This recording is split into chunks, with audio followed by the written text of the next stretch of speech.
আসসালামু আলাইকুম আমার আদরের ছোট ভাই বোনেরা, আশা করি সবাই পরিষ্কারভাবে আমার কথা শুনতে পাচ্ছো। যারা এইচএসসি 25 এর বাচ্চারা যারা ওয়েব অ্যাপে যুক্ত আছো, সবাই আমার কথা পরিষ্কারভাবে শুনতে পাচ্ছো কিনা? যারা ফেসবুকে যুক্ত আছো, তারা কি আমার কথাটা পরিষ্কারভাবে শুনতে পাচ্ছো কিনা? ফেসবুকের ছোট ভাই বোনেরা, তোমরা আমাকে বলো ফেসবুকের কি অবস্থা, নাকি সাউন্ড কিছুটা কম? ফেসবুকে একটু সাউন্ড কম হতে পারে। আমি তোমাদের সবাইকে বলবো যে যাতে তোমরা ইয়ারফোন ব্যবহার করো।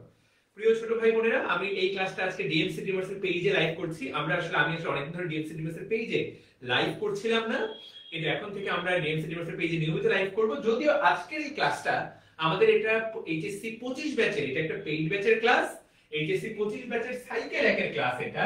বাট আমার মনে হলো যে ঠিক আছে, ওই সাইকেল একে তো মোট 45টার মতো ক্লাস হয়েছে বা 40টার মতো ক্লাস হবে, এর মধ্যে 2 থেকে 3টা ক্লাস সবার সাথে বা কিছু ক্লাস সবার সাথে শেয়ার করা যেতেই পারে।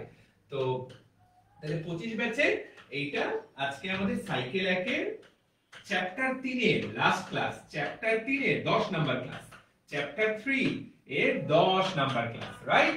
তাহলে চ্যাপ্টার 3 এর 10 নাম্বার ক্লাস, তাই তো? ওকে, ফ্যান্টাস্টিক। তো যারা আমার এইচএসসি 25 এর বাচ্চা ভাইয়া আপুরা আছো, তারা সবাই আমন্ত্রিত। যদি এখানে কেউ এইচএসসি 24 এর থেকে থাকো, তাকেও আমি আজকের ক্লাসে আমন্ত্রণ জানাচ্ছি, কারণ আগামী 2 ঘন্টা আমরা অনেক কিছু শিখবো। আজকের ক্লাসে আমরা 2টা টপিক পড়বো। 25 এর যারা এখানে যুক্ত আছো, 2 ঘন্টা ক্লাস করার জন্য মানসিকভাবে প্রিপারেশন নিয়ে নাও। 8টা 8 বাজে ইনশাআল্লাহ 10টা পর্যন্ত একটানা আমরা তো অসংখ্য তথ্য শিখবো ইনশাআল্লাহ। এইখান থেকে দেখা যাবে যে এইচএসসি পরীক্ষায় প্লাস সকল অ্যাডমিশন টেস্টে অনেকগুলো ইনফরমেশন আজকের ক্লাস থেকেই দেখবা যে কমন চলে এসেছে। শুধু কমন না, তুমি দেখবা যে তুমি এই ইনফরমেশন গুলো পরীক্ষার হলে পেরে অন্য সবার চেয়ে এগিয়ে গেলা, অন্য সবার চেয়ে সামনে এগিয়ে যাবা। তো আজকের ক্লাসে আমরা 2টা টপিক আলোচনা করব।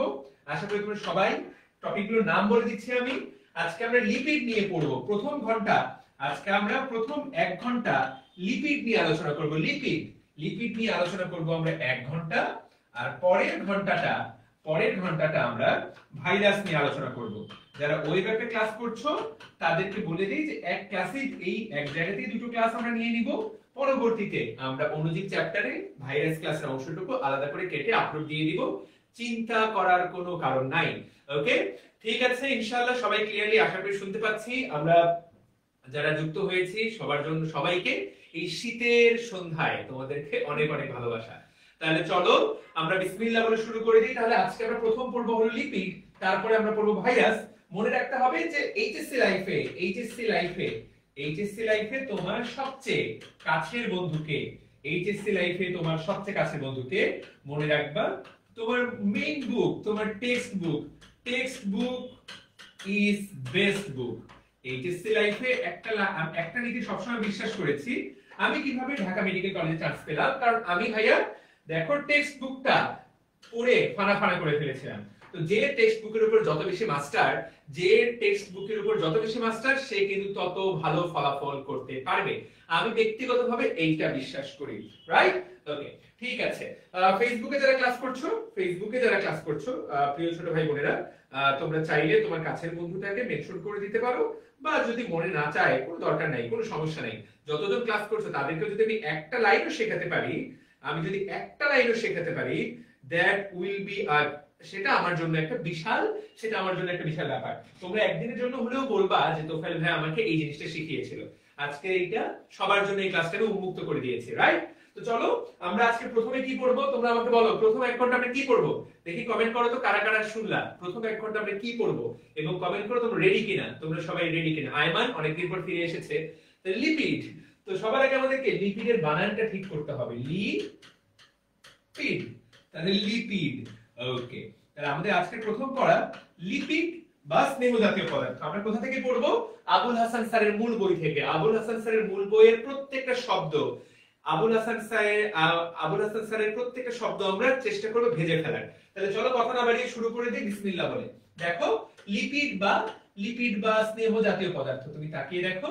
লিপিড বা হেডলাইনটা দেখো, পরীক্ষার জন্য গুরুত্বপূর্ণ, এটাও পরীক্ষায় কিন্তু দিতেই পারে। স্নেহ জাতীয় পদার্থের ইংরেজি কি? উত্তর হলো লিপিড। তো এই কথাগুলা আমরা তো সবাই বুঝি না। সহজ বাংলায় লিপিড বলতে কি বোঝায়? লিপিড বলতে ভাইয়া স্নেহ তোমরা বুঝো, বাট লিপিড বলতে আমরা সহজ ভাষায় বুঝবো চর্বি এবং তেল। তাহলে আজকে আমাদের এই আলোচনাটা চর্বি এবং তেল নিয়ে। তো তো দেখি তো তোমরা এমন কয়েক বল, দেখি তো তোমরা প্রত্যেকেই তোমাদের পরিচিত তেলের নাম কমেন্ট করো। দেখি আমি একটা করি, তোমরা একটা করো, দেখি চলো। তাহলে দেখো আমি একটা তেলের নাম, তোমার প্রিয় তেলটার কথা তুমি কমেন্ট করো। আমার প্রিয় তেল হলো সরিষার তেল। দেখি তোমার প্রিয় তেল কোনটা? সরিষার তেল। দেখি কমেন্ট করো তো প্রত্যেকেই যারা এখানে ক্লাসে আছো প্রত্যেকেই বলো তো তোমার প্রিয় তেলটার কথা কমেন্ট করো। রেডি? কারিমা, ফারিয়া, তানিসা, সিফাত একজন বলেছে অলিভ অয়েল, ফ্যান্টাস্টিক। তাহলে অলিভ অয়েল, একজন বলেছে অলিভ অয়েল। অলিভ মানে কি রে? অলিভ মানে কি? Olive olive olive olive olive মানে কি? শব্দটি তো ভুলে গেলাম। অলিভ মানে কি? সয়াবিন তেল, একজন বলেছে সয়াবিন তেল, ফ্যান্টাস্টিক। সয়াবিন তেল। একজন বলেছে সূর্যমুখীর তেল, ফ্যান্টাস্টিক। তাহলে দুনিয়ার যত তেল, একজন বলে সূর্যমুখীর তেল। আরেকজন আর কেউ কিছু বলতে চাও? আরো কিছু? 1 2 3 4। ওকে, এদেরকে একটু এদিকে সরাই নিয়ে আসি, আর একটু উপরে তুলে দেই। 5। একজন বলেছে নারকেল তেল, ফ্যান্টাস্টিক, নারকেল তেল। আর কেউ কিছু বলতে চাও? আরো দেখতে চাই কোকোনাট অয়েল, সরিষা তেল, জলপাই। হ্যাঁ, অলিভ অয়েল মানে জলপাইয়ের তেল। ছোটবেলায় আমি অলিভ অয়েল মেখেছি, গায়ে মেখেছি, ফ্যান্টাস্টিক।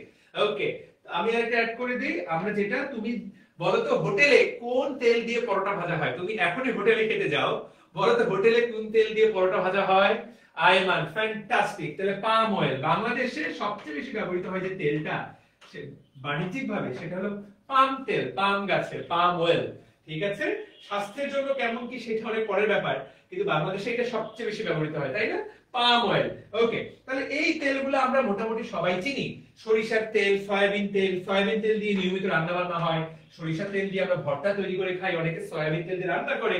বর্তমানে যারা অনেক বেশি স্বাস্থ্য সচেতন তারা আবার সূর্যমুখীর তেল ব্যবহার করে। নারকেল তেল দিয়ে রান্না হয় না, নারকেল তেল চুলে দিলে চুল বড় হয়। অলিভ অয়েল অনেকে গায়ে মাখে, অলিভ অয়েল দিয়ে অনেকে আবার খাবারও রান্না করে। আর ভাইয়া, পাম তেল তুমি প্রতিনিয়ত খাও। তুমি বাজার থেকে তেলে ভাজা পোড়া, শুধুমাত্র পরোটা না, দুনিয়ার যত ভাজা পোড়া আছে, সবই কি দিয়ে হয়? সবই পাম তেল দিয়ে। তাহলে তোমার পরিচিত দুনিয়ার যত তেল আছে সবাই কিন্তু ভাইয়া লিপিড। সবাই হলো ভাইয়া লিপিড। কথা ক্লিয়ার? তাহলে লিপিডের একটা টাইপ হলো তেল। ওকে, তাহলে আমি তোমাদের সাথে একমত যে লিপিডের একটা টাইপ হলো তেল। এখন তাহলে আরো একটা টাইপ আছে, সেই টাইপটা কি? লিপিডের একটা টাইপ হলো তেল, তাহলে আরেকটা টাইপ আছে, আরো একটা টাইপ আছে, সেই টাইপটার নাম হলো চর্বি। আচ্ছা, তোমরা কি জানো যে চর্বি কি? চর্বি, দুই একটা চর্বির নাম বলতে পারবা? ভাইয়া এইসব নিয়ে আলোচনা কি লিপিডে হবে? হ্যাঁ, এগুলো নিয়েই তো আলোচনা হবে, এইগুলো নিয়েই তো আলোচনা। তুমি যদি বাস্তব জীবনের সাথে না মিলাতে পারো তাহলে তোমার পড়ালেখা করে লাভ কি? তুমি সায়েন্স পড়ে যদি সায়েন্সটা দুনিয়াতে কোথায় কাজে লাগছে এটাই যদি না জানো, তাহলে তুমি কিভাবে সায়েন্স পড়ার উদ্দেশ্যটা কি? তাহলে যে একটা চর্বির নাম আমরা যদি বলি, আয়মান কি পাম অয়েল বললা চর্বির নাম?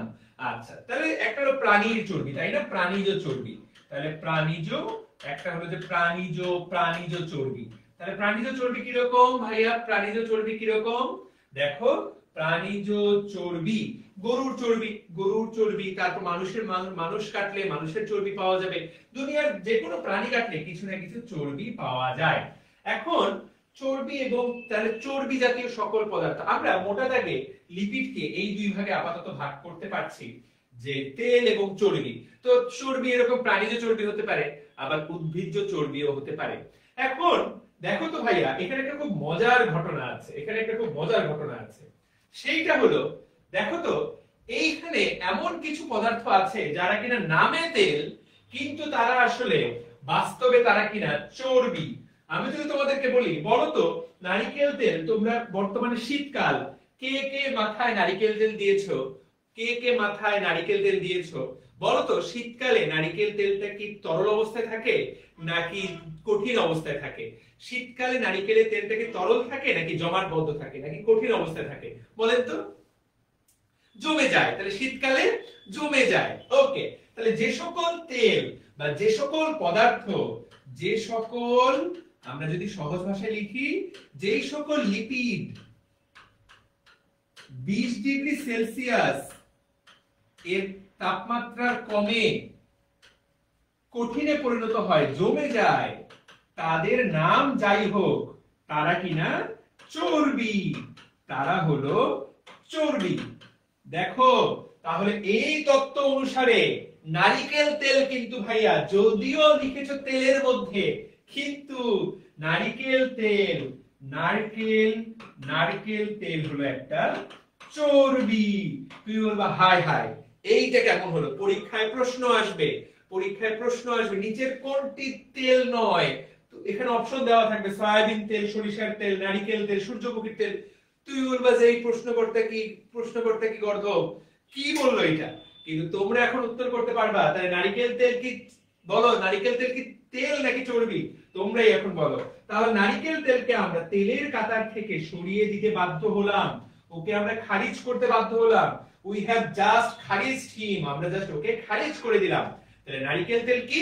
নারিকেল তেল হলো চর্বি। তার মানে তুমি মাথার মধ্যে চর্বি লাগাচ্ছ, কথা একদম সত্য। তাহলে দেখো আমরা অনেকেই কিন্তু এটা ভুল জানি, রাইট? আমাদের জানার মধ্যে ভুল আছে, বিজ্ঞানগতভাবে ভুল আছে, বলাতে কোনো ভুল নাই। ওকে ভাইয়া, এরকম কি আরো কোনো তেল আছে যারা নামে তেল কিন্তু তারা কাজে চর্বি? ইয়েস, চলো আমরা দেখবো। এই যে দেখো এইখানে কি দেওয়া আছে, দেখো পাম অয়েল নামে তেল, পাম তেল নামে তেল, কাজে চর্বি। নারিকেল তেল, এমনকি মাছের তেল। প্রিয় ভাইয়া আপুরা, মাছের তেল বের হয় না? তুমি আজকে বাজার থেকে একটা মোটা তাজা রুই মাছ কিনে আনো, দেখবে কাটলে শরীর থেকে কিছুটা তেল গড়ায় পড়ে, সেই তেলটাও কিন্তু চর্বি। তাহলে প্রিয় ভাইয়া এবং আপুরা, নিচের কোন তেল তেল নয় যদি প্রশ্ন আসে, তাহলে নারিকেল তেল। কোন তেল তেল নয় যদি পরীক্ষা প্রশ্ন আসে? নারিকেল তেল, পাম অয়েল এবং মাছের তেল। তোমরা উত্তর করবা। আশা করি আমি প্রত্যেককে এই জিনিসটা শেখাতে পারলাম। নারিকেল তেল, পাম অয়েল এবং মাছের তেল, আশা করি সবার কাছে জিনিসটা পরিষ্কার, রাইট? ওকে, তাহলে দুনিয়ার তেল কোনগুলা? পাম অয়েলকে আমরা এই ভোটার তালিকা থেকে বাদ দিলাম, এগুলোকে আমরা বলবো ভোজ্য তেল। এই সবগুলোকে আমরা কি বলি? ভোজ্য তেল, যেই তেল আমরা খাই। এছাড়াও কিন্তু দুনিয়াতে অনেক রকমের তেল আছে, কিন্তু এগুলাকে বলা হয় এডিবল অয়েল। এগুলাকে আমরা, যেই তেলগুলো আমরা খাই সেগুলোকে বলে এডিবল অয়েল। নারিকেল তেল কিন্তু ভোজ্য তেল না, নারিকেল তেল কিন্তু আমরা খাই না, যদিও পাম অয়েল ভোজ্য তেল, কিন্তু পাম অয়েল একটা চর্বি। তাহলে ফ্যান্টাস্টিক, তাহলে চর্বি থাকলে তেল হবে না। কি প্রশ্ন করছেন বুঝতে পারিনি। তাহলে এইটুকু যে আমরা পড়লাম, এইটা কি আমাদের সবার কাছে ক্লিয়ার? তাহলে সহজ বাংলায় লিপিড বলতে আমরা কি বুঝবো? সহজ বাংলায় লিপিড বলতে আমরা বুঝবো দুই রকম পদার্থ, চর্বি এবং তেল। তাহলে দেখো তো ভাইয়া, চর্বিগুলা 20 ডিগ্রি তাপমাত্রার নিচে কঠিন বা অর্ধ কঠিন, তেলগুলা এই তাপমাত্রায় তরল। তুমি এখনই তোমার রান্না করে চলে যাও, দেখো সয়াবিন তেলটা তাপমাত্রা 5 ডিগ্রি হলেও কিন্তু সয়াবিন তেলটা তরল পদার্থ থেকে যাবে, রাইট? তুমি সরিষার তেলটা দেখো তরল থেকে যাবে, কিন্তু নারিকেল তেলটা ঘরের তাপমাত্রাতে শক্ত হয়ে যায়। ওটা গরম করার জন্য একটু চুলার মধ্যে তাপ দিতে হয়, তাই না? মাথার মধ্যে তোমাকে যদি নারিকেল তেল তুমি মাখতে চাও মাথার মধ্যে, আমার ব্যক্তিগতভাবে নারিকেল তেল একদম পছন্দ না। আমার আম্মু যখন ব্যবহার করতেন, আমি আসলে একদম নারিকেল তেল পছন্দ করি না। আমার স্টিল নাও অনেকে আবার কদুর তেল দেয়, খেয়াল করেছো? কদুর তেল। আবার ইন্ডিয়াতে দেখো মাথার চুলের জন্য ডুমুরের তেল ব্যবহার করে, কত রকমের তেল আমরা ব্যবহার করি। আর সবচেয়ে প্রিয় তেল কোনটা, যেটা আমরা একে অপরকে দেই? আমরা আমাদের কার্য হাসিল করার জন্য তেল মারি, তাই না? স্যার আপনি খুবই ভালো, স্যার স্যার আমরা আপনার সৈনিক স্যার। তো এই তেলগুলো তো আমরা অনেককেই অনেক অনেক সময় দিয়ে থাকি। তো ওইটা একরকম তেল, ওটাও কিন্তু লিপিড। Okay fine. তাহলে দেখো চর্বি তাহলে কয় রকম? প্রাণী, উদ্ভিদ থেকে কিছু চর্বি পাওয়া যায়, প্রাণী থেকে কিছু চর্বি পাওয়া যায়। আর মাখন, ঘি মাখন, এগুলাও কিন্তু চর্বি জাতীয় খাবার।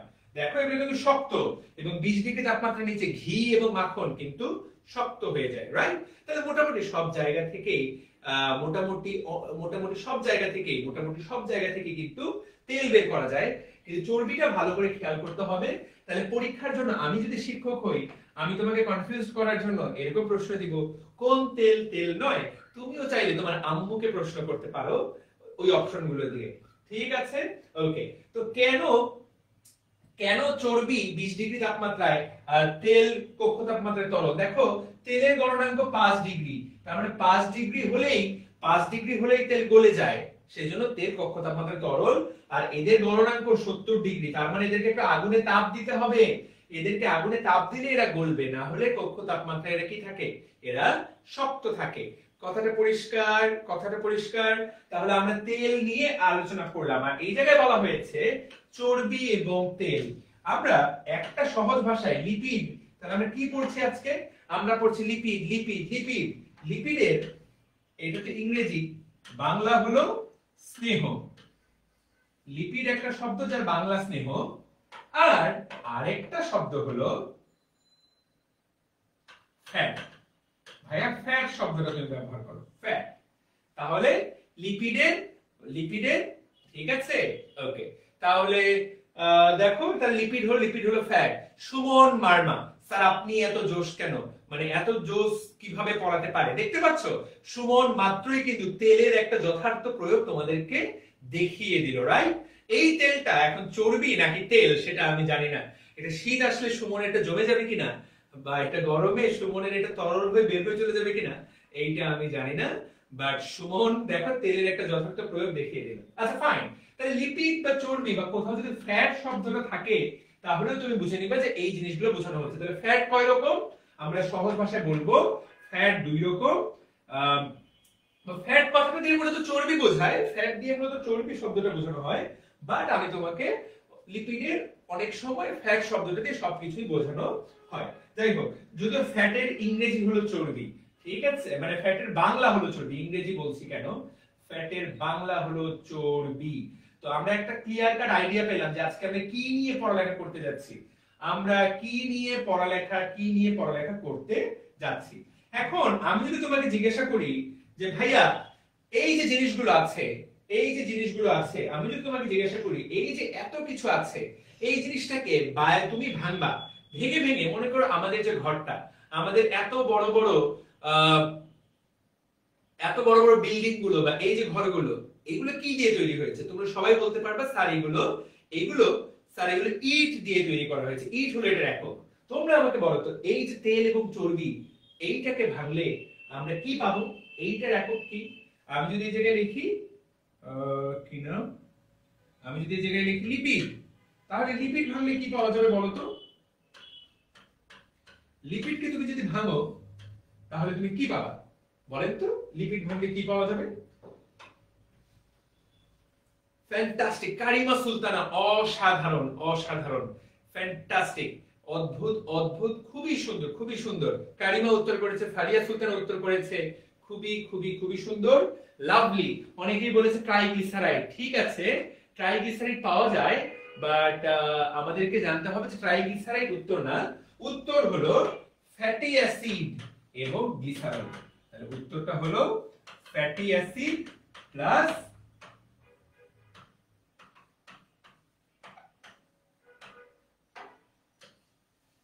Fatty acid plus glycerol.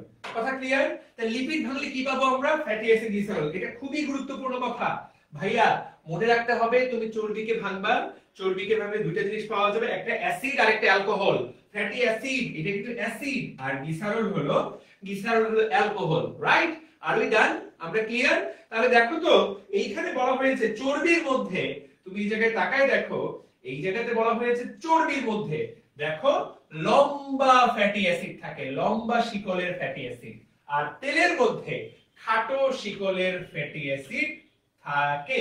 তো এটা কষ্ট করে মনে রাখতে হবে। আর তেলের ফ্যাটি অ্যাসিড গুলো অসম্পৃক্ত, আর চর্বির ফ্যাটি অ্যাসিড গুলা সম্পৃক্ত। প্রিয় ভাইয়া এবং আপুরা, এইটা যে কি গুরুত্বপূর্ণ লাইন, তাহলে চর্বির ফ্যাটি অ্যাসিড গুলা সম্পৃক্ত, তেলের ফ্যাটি অ্যাসিড গুলা অসম্পৃক্ত।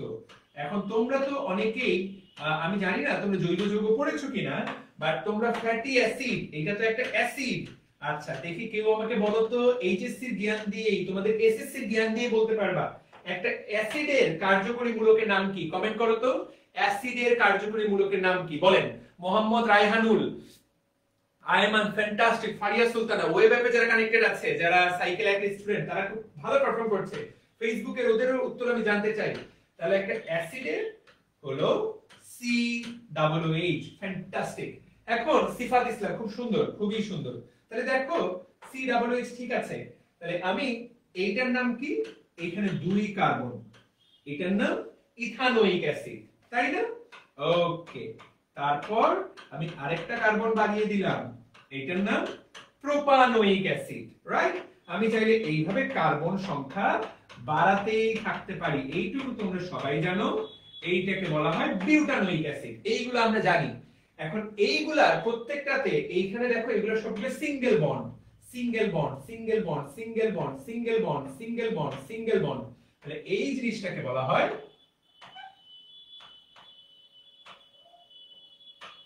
সম্পৃক্ত ফ্যাটি অ্যাসিড। এটাকে কি বলে? সম্পৃক্ত। যখন শুধুমাত্র একক বন্ধন থাকবে, যখন শুধুমাত্র একক বন্ধন থাকবে, শুধু একক বন্ধন, যখন শুধুমাত্র একক বন্ধন থাকবে, তখন সেটাকে বলা হয় সম্পৃক্ত ফ্যাটি অ্যাসিড। আর যদি এইরকম কিছু অ্যাসিড বানাই আমি, দেখো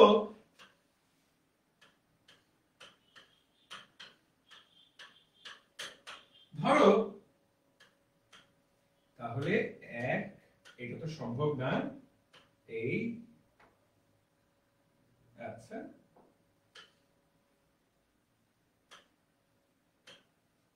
এক দুই তিন চার,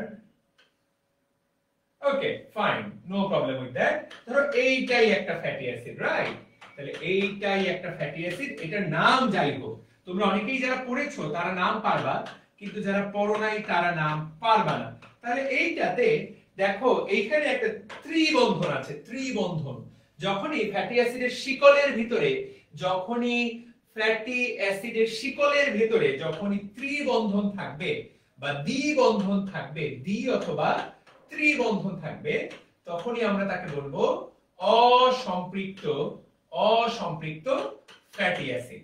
এখন তো আমরা কি করলাম? আমরা দেখলাম তেলের মধ্যে অসম্পৃক্ত থাকে, চর্বির মধ্যে সম্পৃক্ত থাকে। এটা কিন্তু আমাকে সবসময় কনফিউজ করতো। তারপর আমি মনে করার জন্য বের করলাম অসম্পৃক্ততেও দেখো এইটা আছে তেল, তেলও শুরু এইটা দিয়ে, তাই না? এইটাই তো, আবার এখানে এইটা লাগাই দিলে হয়ে গেল অ। তো দেখো মূলত এই যে তিন অংশটুকু দিয়ে আমি মনে রাখার চেষ্টা করলাম, তেলের মধ্যে থাকে অসম্পৃক্ত। এখন আমার তোমাদের কাছে প্রশ্ন, মানুষের শরীরের জন্য কোনটা ক্ষতিকর? কোনটা ক্ষতিকর, অসম্পৃক্ত নাকি সম্পৃক্ত? তাহলে মানুষ, চর্বি খাওয়া মানুষের জন্য ক্ষতিকর নাকি তেল খাওয়া ক্ষতিকর? এইটাই কিন্তু আমাদের পড়া, এবং এইটা তোমার খ নাম্বার প্রশ্নে পরীক্ষায় আসবে। আজকের ক্লাস শেষে তোমরা এটা সবাই জেনে যাবা। দেখি বলেন তো, দ্রুত বলে ফেলেন। সোহান, একাইন দিয়ে বুঝান। সম্পৃক্ত মানুষের জন্য ক্ষতিকর কোনটা? তোমরা আমাকে বলো, মানুষের জন্য ক্ষতিকর কোনটা এবং মানুষের জন্য উপকার কোনটা? কোনটা ক্ষতিকর, কোনটা উপকার?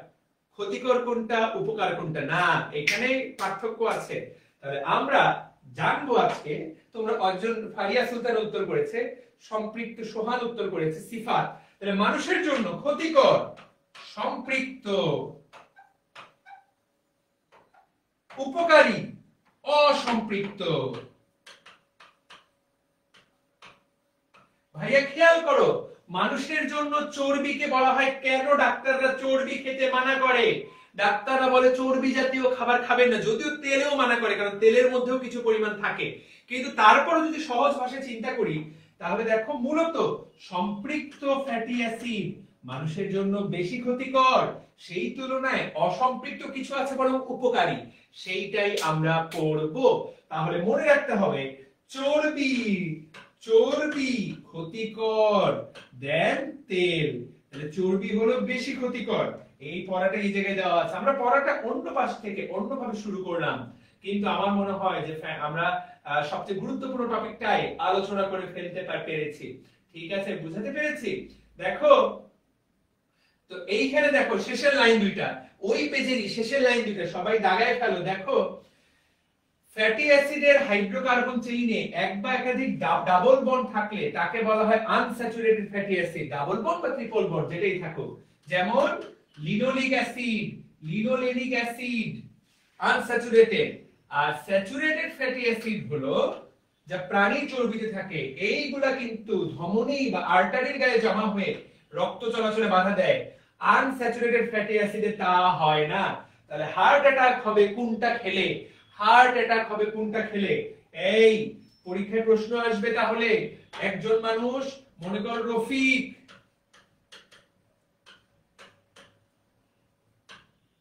রফিক সয়াবিন তেলে ভাজা পরোটা খায়, রফিক খায় সয়াবিন তেলে ভাজা পরোটা, মায়ের হাতে রান্না করা পরোটা। ঠিক আছে, ওকে। আর শফিক, শফিক খায় হোটেলের পাম অয়েলে ভাজা পরোটা। বলতো রফিক এবং শফিকের মধ্যে হার্ট অ্যাটাকের সম্ভাবনা কার বেশি এবং কেন?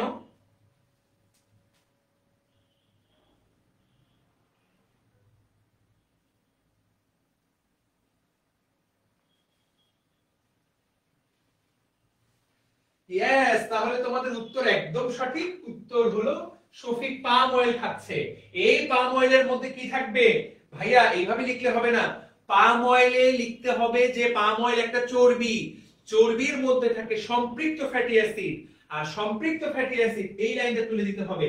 সম্পৃক্ত ফ্যাটি অ্যাসিড বা স্যাচুরেটেড ফ্যাটি অ্যাসিড, ইংরেজিটা দেখো, স্যাচুরেটেড ফ্যাটি অ্যাসিড এইটা ধমনীর গায়ে জমা হয়, আর্টারি গাত্রে জমা হয়ে রক্ত চলাচলের পথ শুরু করে দেয়, সেই জন্য হৃদরোগ হয়। এবং আনস্যাচুরেটেড ফ্যাটি অ্যাসিডে তা হয় না। প্রিয় ভাইয়া এবং আপুরা, আশা করি তোমাদেরকে আমি জিনিসটা শেখাতে পারলাম বলেই ধরে নিচ্ছি জিনিসটা মনে হয় বুঝতে পেরেছো। বুঝাতে কি পারলাম? এখন তাহলে দেখো, মানুষের শরীর, এই মানুষের শরীর, আমাদের শরীর এই রকম আনস্যাচুরেটেড ফ্যাটি অ্যাসিড যেটা কিনা আমাদের জন্য ভালো সেইটা তৈরি করতে পারে না। তার মানে লিনোলিক এবং লিনোলেনিক অ্যাসিড এইগুলা কিন্তু তৈরি করতে পারে না। তোমাকে এগুলা অবশ্যই খাবারের সাথে খেতে হবে, তোমাকে এটা খাবারের সাথে খেতে হবে। সেই জন্য এই দুইজনকে আবশ্যকীয় ফ্যাটি অ্যাসিড বলা হয়। তাহলে পরীক্ষার জন্য এতটা গুরুত্বপূর্ণ এইটা, তোমার পরীক্ষায় চলে আসবে আবশ্যকীয় ফ্যাটি অ্যাসিড কাকে বলে। তোমাকে উত্তর করতে হবে আবশ্যকীয় ফ্যাটি অ্যাসিড হলো লিনোলিক এবং লিনোলেনিক। লিনোলেনিক। প্রশ্ন করবে যে ভাইয়া কেন এদেরকে আবশ্যকীয় বলা হয়? কারণ মানব দেহে তৈরি হয় না, মানব দেহে তৈরি হয় না, তাই অবশ্যই খাবারের সাথে খেতেই হবে। এইটা কিন্তু তোমার প্রশ্ন, তাই খাবারের সাথে খেতেই হবে।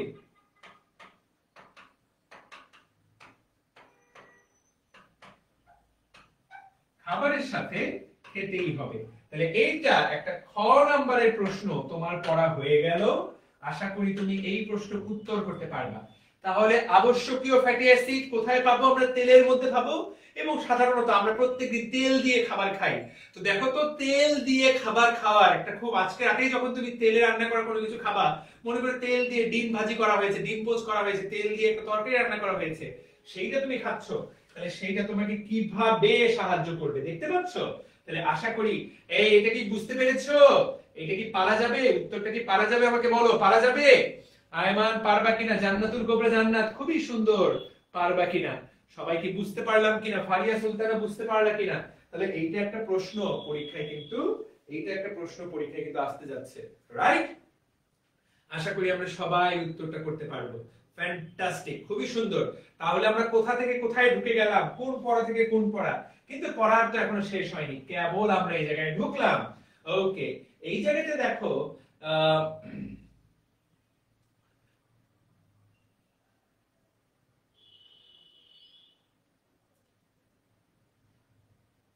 তাহলে আমাদের জন্য কি, আমাদের জন্য আবার বলো, ভালো কোনটা? আমাদের জন্য ভালো কোনটা? অসম্পৃক্ত, যেটার ইংরেজিটা পরীক্ষায় আসবে। সম্পৃক্তর ইংরেজি স্যাচুরেটেড, অসম্পৃক্তের ইংরেজি আনস্যাচুরেটেড। পারা যাবে? এইটাই কিন্তু পরীক্ষায় আসবে। আমাদের জন্য ভালো হলো আনস্যাচুরেটেড ফ্যাটি অ্যাসিড। ক্লিয়ার? তাহলে আমাদের জন্য ভালো হলো আনস্যাচুরেটেড ফ্যাটি অ্যাসিড, রাইট? ওকে, সুন্দর কথা। তাহলে আনস্যাচুরেটেড ফ্যাটি অ্যাসিড আমাদের জন্য ভালো। এখন এই আনস্যাচুরেটেড এর মধ্যে দুইটা বিখ্যাত আনস্যাচুরেটেড ফ্যাটি অ্যাসিড আছে। একটার নাম ওমেগা 3, আরেকটার নাম ওমেগা 6। তাহলে এরাও আনস্যাচুরেটেড ফ্যাটি অ্যাসিড, একজনের নাম ওমেগা 3 আর একজনের নাম ওমেগা 6। নামগুলো মনে রাখতে হবে, ওমেগা 3 এবং ওমেগা 6 প্রচন্ড প্রচন্ড প্রচন্ড প্রচন্ড ইম্পর্টেন্ট, এই দুটোই পরীক্ষায় আসবে। ওমেগা 3 এবং ওমেগা 6 কেন আসবে দেখো লেখা আছে যে একটার নাম ওমেগা 6 আর একটার নাম ওমেগা 3। আমাদের দেহে এগুলো তৈরি হয় না, কিন্তু ব্রেইন এবং চোখের গঠনে এদের অনেক প্রয়োজন। বুঝাতে পারলাম? তাহলে ওমেগা 3 এবং ওমেগা 6। এখন ভাই তোমরা বলবে যে ভাই এই জিনিসটা কি ওমেগা 3 ওমেগা 6, এরা আসলে কি? তো এইখানে আমরা একটু আগে একটা ছবি দেখছিলাম, ধরো ধরো এইটা একটা ফ্যাটি অ্যাসিড,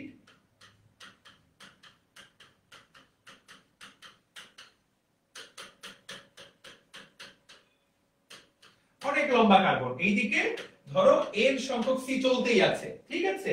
তো এইখানে COOH, তার মানে তোমরা সবাই জানো এইটা হলো 1 নাম্বার কার্বন। বলা হচ্ছে যদি 2 3 যদি 3 নাম্বার কার্বনের সাথে ডাবল বন্ড থাকে, যদি 3 নাম্বার কার্বনের সাথে এই জায়গায় যদি ডাবল বন্ড থাকে, তাহলে সেইটাকে বলা হবে ওমেগা 3 ফ্যাটি অ্যাসিড। আর যদি এইটুকু হয়ে গেল, যদি 4 5 6 এই জায়গায় যদি ডাবল বন্ড থাকে, তাহলে সেটাকে বলা হবে ওমেগা 6 ফ্যাটি অ্যাসিড। তাহলে ওমেগা 3 আর ওমেগা 6 কিসের ভিত্তিতে বলা হয়? কয় নাম্বার কার্বনে ডাবল বন্ড দেওয়া আছে তার ভিত্তিতে। দেখো ফ্যাসিয়েটি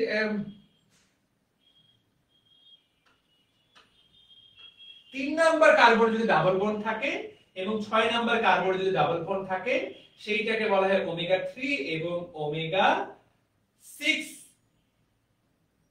ফ্যাটি অ্যাসিড। ওমেগা 3 এবং ওমেগা 6। যদিও এই যে একটা ছোট্ট ইস্যু থাকতে পারে, ডাবল বন্ডের সংখ্যাটা অনেক বেশি তো আমি লিখি না, ওয়েট ফর এ হোয়াইল, আমরা একটা ওমেগা 3, আমার মনে হয় ছোট্ট একটা সংকেতে ভুল হতে পারে আমার, আমি একবার দেখে নিই, যেহেতু অনেকদিন ধরে এই অংশটুকু চর্চা করি না। ওয়েট ফর এ হোয়াইল, ওকে। এইখানে দেখো ওমেগা, তার আগে দেখে নাও ওমেগা 3 কোথায় কোথায় পাওয়া যায়। দেখো এই যে দেখো সার্টেন টাইপ অফ ফিশ, সামুদ্রিক মাছ। তোমরা অনেক সময় শুনবা যে তোমরা যদি কক্সবাজার ঘুরতে যাও, তোমার বাবা মায়েরা বলবে সমুদ্রের মাছ খাওয়া ভালো। সমুদ্রের মাছ খাওয়া কেন ভালো? কারণ তার মধ্যে ওমেগা 3 পাওয়া যায়, দেখতে পাচ্ছ?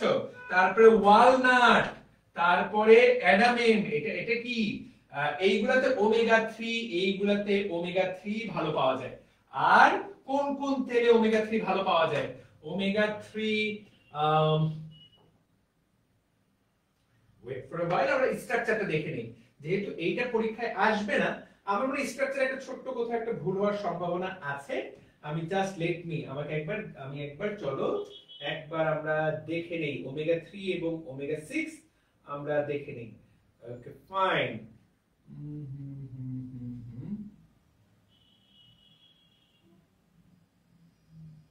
যদিও খুব সহজ করে এই জায়গায় ছবি দেখা যাচ্ছে না, বাট এইটা একটা ছবি দেখা যাচ্ছে। ওমেগা 3 অ্যাসিডের নাম লিনোলেনিক আর ওমেগা 6 এর নাম লিনোলিক। তো এই জায়গাতে আমরা দেখতে পাচ্ছি, হ্যাঁ আমারটাতে একটা ছোট্ট ভুল হয়েছে। তো এই জায়গাতে একটা ছোট্ট ভুল, উল্টা পাশ থেকে হবে। এই জায়গাতে আমি যেটা দিয়েছি এইটা একটু কারেক্ট করে নেই, লেট মি ক্লিয়ার কনফিউশন। আমার নিজেরই লেখার পর কনফিউশন কাজ করলো যে না এমন তো মনে হয় আমি নিজেই পড়ি নাই, এবং তারপর আমরা এটা ক্লিয়ার করি। তো দেখো এটা ধরো শেষের কার্বন, এটা হলো লাস্ট কার্বন। তাহলে এইটা হলো লাস্ট কার্বন 1 2 3। এই 3 নাম্বার কার্বনের সাথে ডাবল বন্ড যদি থাকে সেটাকে বলবে ওমেগা 3। আর 1 2 3 4 5 6 এই জায়গায় যদি ডাবল বন্ড থাকে সেটাকে বলা হবে ওমেগা 6। তাহলে কার্বনের কোন পাশে ডাবল বন্ড আছে তার উপর নির্ভর করবে। এখানে ছবিতে তাকায় দেখো তাই দেওয়া আছে, ছবিটাতে তাকায় দেখো তো কি সুন্দর লেখা।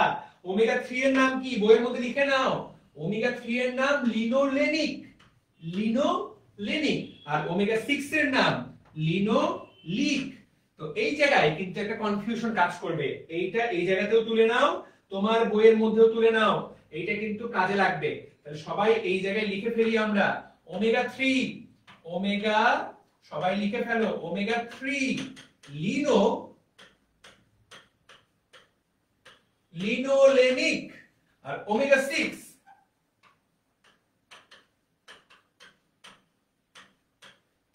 লিনোলিক পরীক্ষায় কিন্তু আসবে। কোনটা লিনোলিন সবাই লেখা হলে কমেন্ট করো ডান, যারা যারা লিখে ফেলেছো জাস্ট কমেন্ট করো ডান। ওকে ফারিয়া, তাহলে সবাই আপডেট করে ফেলে কোথায় পাওয়া যায়, এটা ব্রেইনের গঠনে ভালো কাজে লাগে। তাহলে 3 টাতে দেখো যেটা ছোট নামটা সেটা বড়, যেটা বড় নামটা সেটা ছোট। তাহলে এই জিনিসগুলো আমাদের জন্য ভালো। এগুলো কোথায় পাওয়া যায়, এইগুলো মূলত তেলের মধ্যে পাওয়া যায়। তো আমি তোমাদেরকে ছবি দেখাচ্ছি যে মূলত কোথায় কোথায় তুমি পাবা। বাজারে কিন্তু এগুলো কিনতেও পাওয়া যায়, বিশ্বাস করো। তোমাদেরকে আমি ছবি দেখাচ্ছি, তোমরা ভাবতেছো যে এগুলো কি পড়ছি আমরা। এইগুলা তোমরা যদি বিভিন্ন যারা স্বাস্থ্য বিষয়ক পরামর্শ দেয়, যারা স্বাস্থ্য বিষয়ক পরামর্শ দেয়, তুমি দেখতে পারো যে তারা কিন্তু এইগুলো খেতে বলে। এই যে ছবির দিকে তাকায় দেখো কি সুন্দর ছবি, এই এই এই ওমেগা 3 এবং ওমেগা 6, এই যে তাকায় দেখো কোথায় কোথায় পাওয়া যায়। তুমি সার্চ দাও ওমেগা 3 আর ওমেগা 6 এর সোর্স কি কি, এই যে দেখো কি সুন্দর সুন্দর ওমেগা 6 কোথায় কোথায় পাওয়া যায়। বলা হয়েছে ওমেগা 6 এই সকল খাবারে বেশি পাওয়া যায়, ওমেগা 3 এর তুলনায় দ্বিগুণ। দেখো স্যামন ফিশ, তোমরা স্যামন ফিশ চেনো, স্যামন ফিশ তুমি যদি সেন্ট মার্টিনে ঘুরতে যাও, কক্সবাজারে ঘুরতে যাও পাবা সামুদ্রিক মাছ। স্যামন ফিশ মানে ফিশ মানে সামুদ্রিক মাছ। তারপরে দেখো সাফাওলার অয়েল, তো এইটা সূর্যমুখী না, সাফোলা অয়েল, এটা আরেক ধরন, এটা আরেকটা উদ্ভিজ্জ তেল। সাফোলা অয়েল ইন্ডিয়াতে অনেক ব্যবহার করে, বাংলাদেশে আমরা কম ব্যবহার করি। ডিমের মধ্যে পাওয়া যায়, ডিম। তারপর দেখো যে গরুগুলো ঘাস খায় তাদের শরীরে পাওয়া যায়, ঘিয়ের মধ্যে পাওয়া যায়, দেখতে পাচ্ছ। তাহলে দেখো ঘিয়ের মধ্যে পাওয়া যায়, ঘিয়ের মধ্যে পাওয়া যায় মূলত এগুলো ওমেগা 6 বেশি। আর এইগুলাতে শামুকের মধ্যে। তারপর চিয়া সিড খায় অনেকে, তোমরা কে কে শুনেছো? আমাকে কয়েকদিন আগে একটা ওষুধ কোম্পানি চিয়া সিড গিফট করে গেছে। তো ওরা মাঝে মাঝে এরকম ছোট ছোট জিনিসপত্র গিফট দেয়, আমি চিনতাম না এবং আমি সেটা খাইও নাই, কোনো কাজেও লাগে নাই। তো এই যে দেখো ওয়ালনাট, এইগুলো এই খাবারগুলোর মধ্যে ওমেগা 3 এবং ওমেগা 6 বেশি। তুমি এখনই ইউটিউবে সার্চ দাও, চলো তোমাদেরকে আমি ইউটিউবে সার্চ দিয়ে দেখাই, তোমরা আমার কথা বিশ্বাস নাও করতে পারো। যদিও আমার স্মার্ট বোর্ডে ইউটিউবটা কেন যেন স্লো চলে, ইউটিউবটা লোড হতে চায় না, আমি জানি না আজকে কি অবস্থা। তো দেখো আমি যদি ওমেগা 3 ওমেগা 6 লিখি, দেখো কি আসবে। দেখো ওমেগা 3 তাকায় দেখো, খালি লিখলাম চলে আসলো কতজন ভিডিও দিয়েছে। দেখো top omega 3 foods, top 10 omega 3 rich food, Bangladesh, India, পৃথিবীর সকল দেশের মানুষ ওমেগা 3 নিয়ে অনেক কথা বলেছে। তো তোমরা যা জানতে চাও যে কোন কোন খাবারে ওমেগা 3 আছে, আমাদের ব্রেইনের গঠনের জন্য, আমাদের শরীরকে সুস্থ রাখার জন্য এই দুটো খুব গুরুত্বপূর্ণ। তাহলে তোমরা আমাকে বলো তো, সবাই কমেন্ট করো দেখি কে কতটুকু শিখলাম। অত্যাবশ্যকীয় ফ্যাটি অ্যাসিড, তোমরা সবাই আমাকে বলো।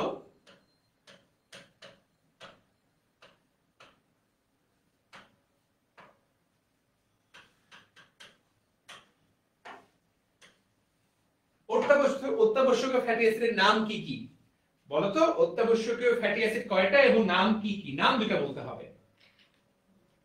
Very good Aiman, very good Faria Sultana, খুবই সুন্দর। সোহেল মাহমুদ, তোমার কাছ থেকে উত্তর আশা করছি।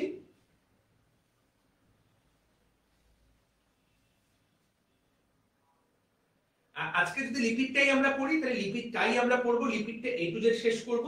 যেহেতু আমরা ভালো মতো পড়ছি, লিপিড এক ক্লাসে শেষ করব। যদি একান্তই না হয় ভাইরাস আমরা কালকে পড়বো। ঠিক আছে আয়মান, ঠিক আছে ফারিয়া, ঠিক আছে। সাদিয়াকে আজকে দেখতে পাচ্ছি না। লিনোলিক এবং লিনোলেনিক, ফ্যান্টাস্টিক। তাহলে যারা ক্লাসটা মনোযোগ দিয়ে করলা, আমি খুব মুগ্ধ হই যারা ফেসবুকে খুব ভালো মতো ক্লাস করে, অনলাইনে যারা মনোযোগ দিয়ে লাইভ ক্লাস করে, এদেরকে আমি খুব বেশি ভালোবাসি। আমি যদি তোমার মতো হতে পারতাম, আমি আসলে মানে তোমাদের মতো যদি আমি হতে পারতাম, লিনোলেনিক অ্যাসিড দুইটা মিলাই, তাহলে আমি কিন্তু নিজে তোমাদের মতো এতটা মনোযোগী স্টুডেন্ট না।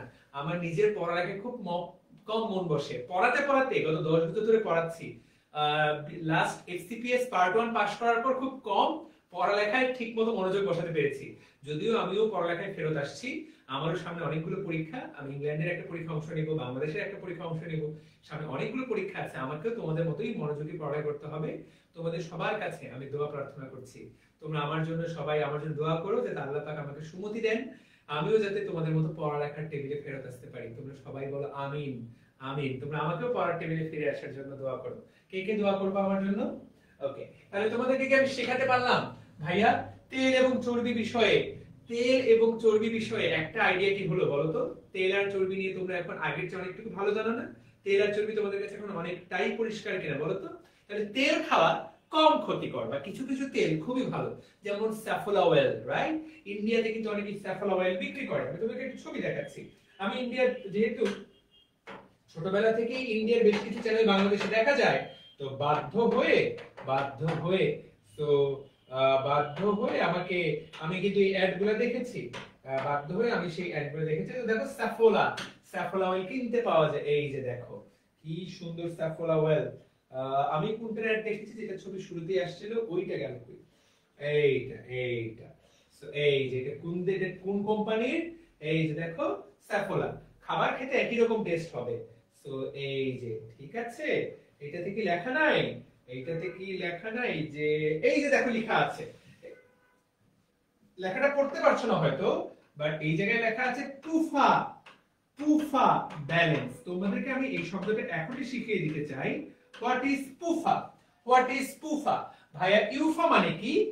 Unsaturated fatty acid. তাহলে পি দিয়ে কি?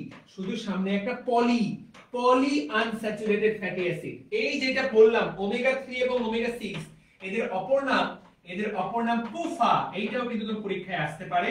যারা ক্লাসটা মনোযোগ দিয়ে করছো, আমি তোমাকে এইটুকু গ্যারান্টি দিতে পারি যে এইটা একটা দিনের সেরা অর্জন হতে পারে তোমার, তুমি যদি এই শব্দটা শিখে নাও।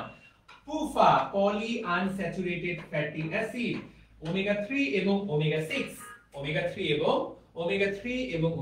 তাহলে পুফা, দেখো। ওকে, তোমাদেরকে এবার একটা মজার কাহিনী জানাই। সো এই যে আমরা কি চাই? আমরা চাই, আমরা একটু পরে সেটা পড়বো। তো এদের মধ্যে একটা খারাপ জিনিস থাকে, চর্বি জাতীয় পদার্থ। একটা খারাপ চর্বি হলো কোলেস্টেরল। তো একটু পরেই আমরা পড়বো কোলেস্টেরল। তো আমরা কোলেস্টেরল শরীরের জন্য খারাপ, বা কোলেস্টেরল দুই রকম আছে, এর মধ্যে খারাপ কোলেস্টেরলটা শরীরের জন্য খারাপ। তো কোলেস্টেরল, তো আমরা চাই আমরা বাজার থেকে যে তেলটা কিনবো সেই তেলটা হবে কোলেস্টেরল মুক্ত, that will be cholesterol free, right? তোমরা কি কখনো শুনেছো যে কোলেস্টেরল ফ্রি তেল? তোমরা কি এই কথাটা কখনো শুনেছো যে কোলেস্টেরল শরীরের জন্য খারাপ? কে কে শুনেছে? আয়মান শুনেছে না? সোহেল মাহমুদ রহিম, তুমি কি শুনেছো যে কোলেস্টেরল শরীরের জন্য খারাপ, কোলেস্টেরল তেল?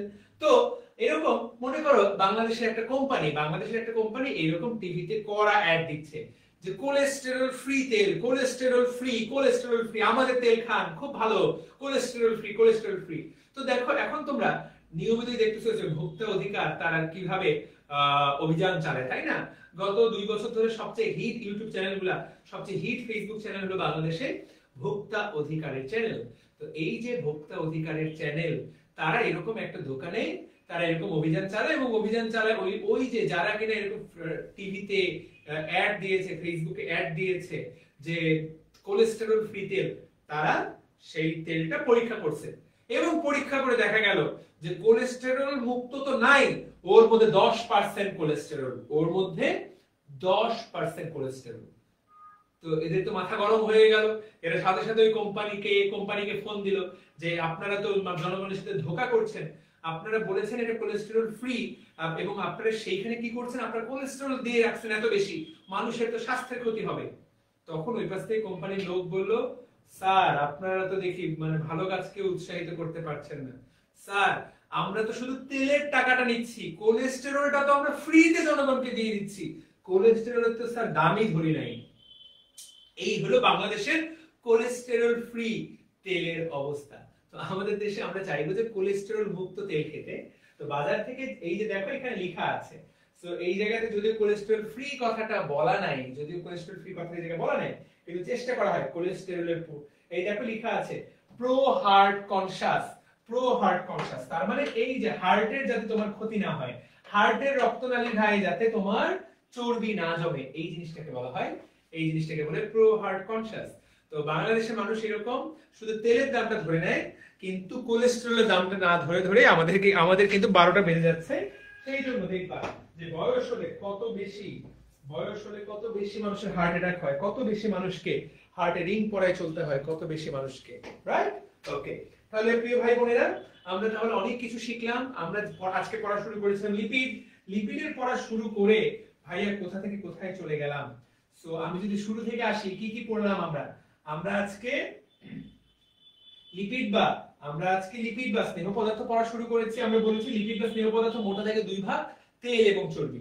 তারপর আমরা আলোচনা করলাম যে কিছু কিছু জিনিস তেল, যেমন নারকেল তেল, পাম অয়েল, তারা নামে তেল কিন্তু তারা কাজে হলো, তারা কাজের দিক দিয়ে হলো চর্বির মতো, রাইট? ওকে, সুন্দর কথা। তারপরে আমরা কি বললাম? তারপরে আমরা বললাম যে একটা লিপিডকে ভাঙলে কি পাওয়া যাবে, এইগুলা। এরপর আমরা আবশ্যকীয় ফ্যাটি অ্যাসিড কি জিনিস, পুফা কি জিনিস, এগুলো সবগুলো আলোচনা করলাম। তো এই আলোচনাগুলো থেকে বইয়ের আমরা অনেকটুকু পড়া অলরেডি পড়ে ফেলেছি, বইয়ের অনেকটুকু পড়া আমাদের পড়া শেষ। তো তুমি একটু তাকায় দেখো যে বইয়ের অনেক কিছু তোমার অলরেডি, বইয়ের অনেক কিছু তোমার পড়া শেষ হয়ে গেছে, রাইট? ওকে, এখন আমরা এই চ্যাপ্টারটাকে এখন একটু গুছাই নিব। বইয়ে যেভাবে দেওয়া আছে আমরা এখন সেইভাবে পড়ার চেষ্টা করব। আমরা এটা একটু গুছাই নিব। তো কিভাবে গুছাই নিব? বইয়ে যেভাবে দেওয়া সেইভাবে যাব। আমাদের মেইন আলোচনা কিন্তু হয়ে গেছে। তুমি কিন্তু এখন চর্বির বেসিক আইডিয়াটা বোঝো। আমরা কিন্তু এখন ছবির কিন্তু বেসিক আইডিয়াটা তুমি বুঝো।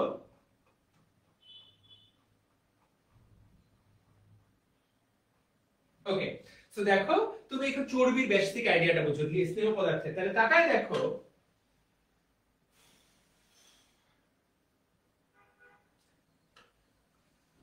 লিপিড কি জিনিস আগেই বলেছি। লিপিড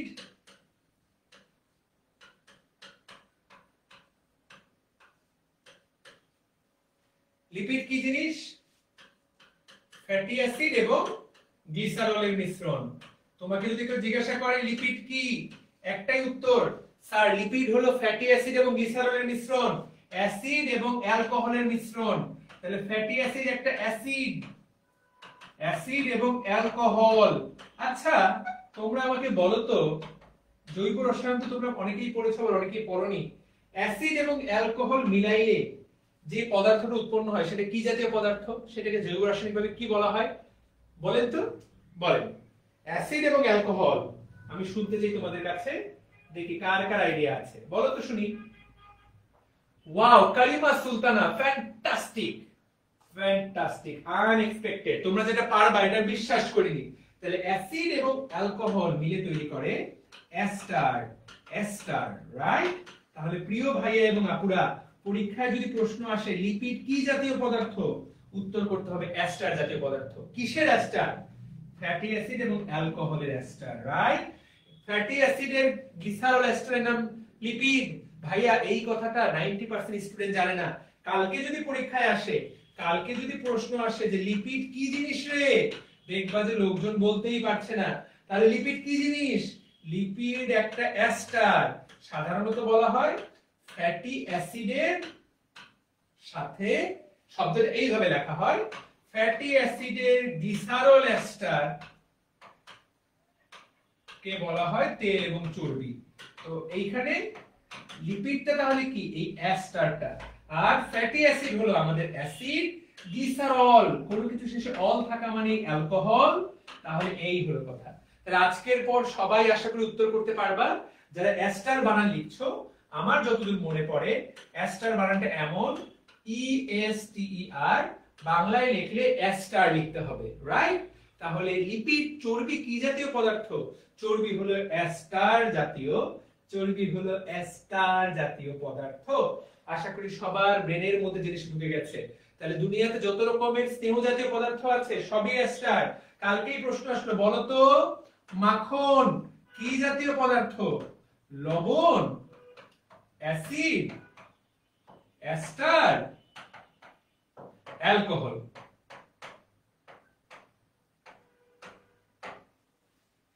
কি হবে উত্তর? অলওয়েজ আওয়ার উত্তর হবে এস্টার। মাখন বলো, ঘি বলো, তেল বলো, চর্বি বলো, যাই বলো, তার মানে তুমি যখন আজকে ডিম ভাজি করবা, ডিম ভাজি করছো তার মানে কি? তুমি আজকে ডিম ভাজি করছো তার মানে কি? তুমি এস্টার দিয়ে ডিম ভাজি করছো। তুমি কি দিয়ে ডিম ভাজি করছো? এস্টার দিয়ে ডিম ভাজি করছো। মনে থাকবে, তুমি তেল দিয়ে গরুর মাংস রান্না করছো, তুমি এস্টার দিয়ে গরুর মাংসের চর্বিটা কামড়ায় খেয়ে নিলা, কি খাইলা? এস্টার খাইলা। তাহলে দেখো, যখনই তুমি জীবনের সাথে এটাকে মিলাই নিবা প্রত্যেকদিন, তোমার এটা কোনোদিন ভুল হবে না। আমি গ্যারান্টি দিলাম 90% স্টুডেন্টের এইগুলো সম্পর্কে কোনো আইডিয়া নাই, কোনো আইডিয়া নাই।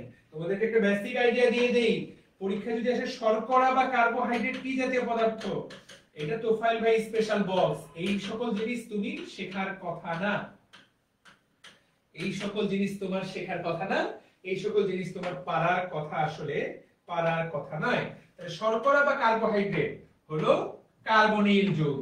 এটা কি যৌগ? কার্বনিল। অ্যালডিহাইড বা কিটোন? অ্যালডিহাইড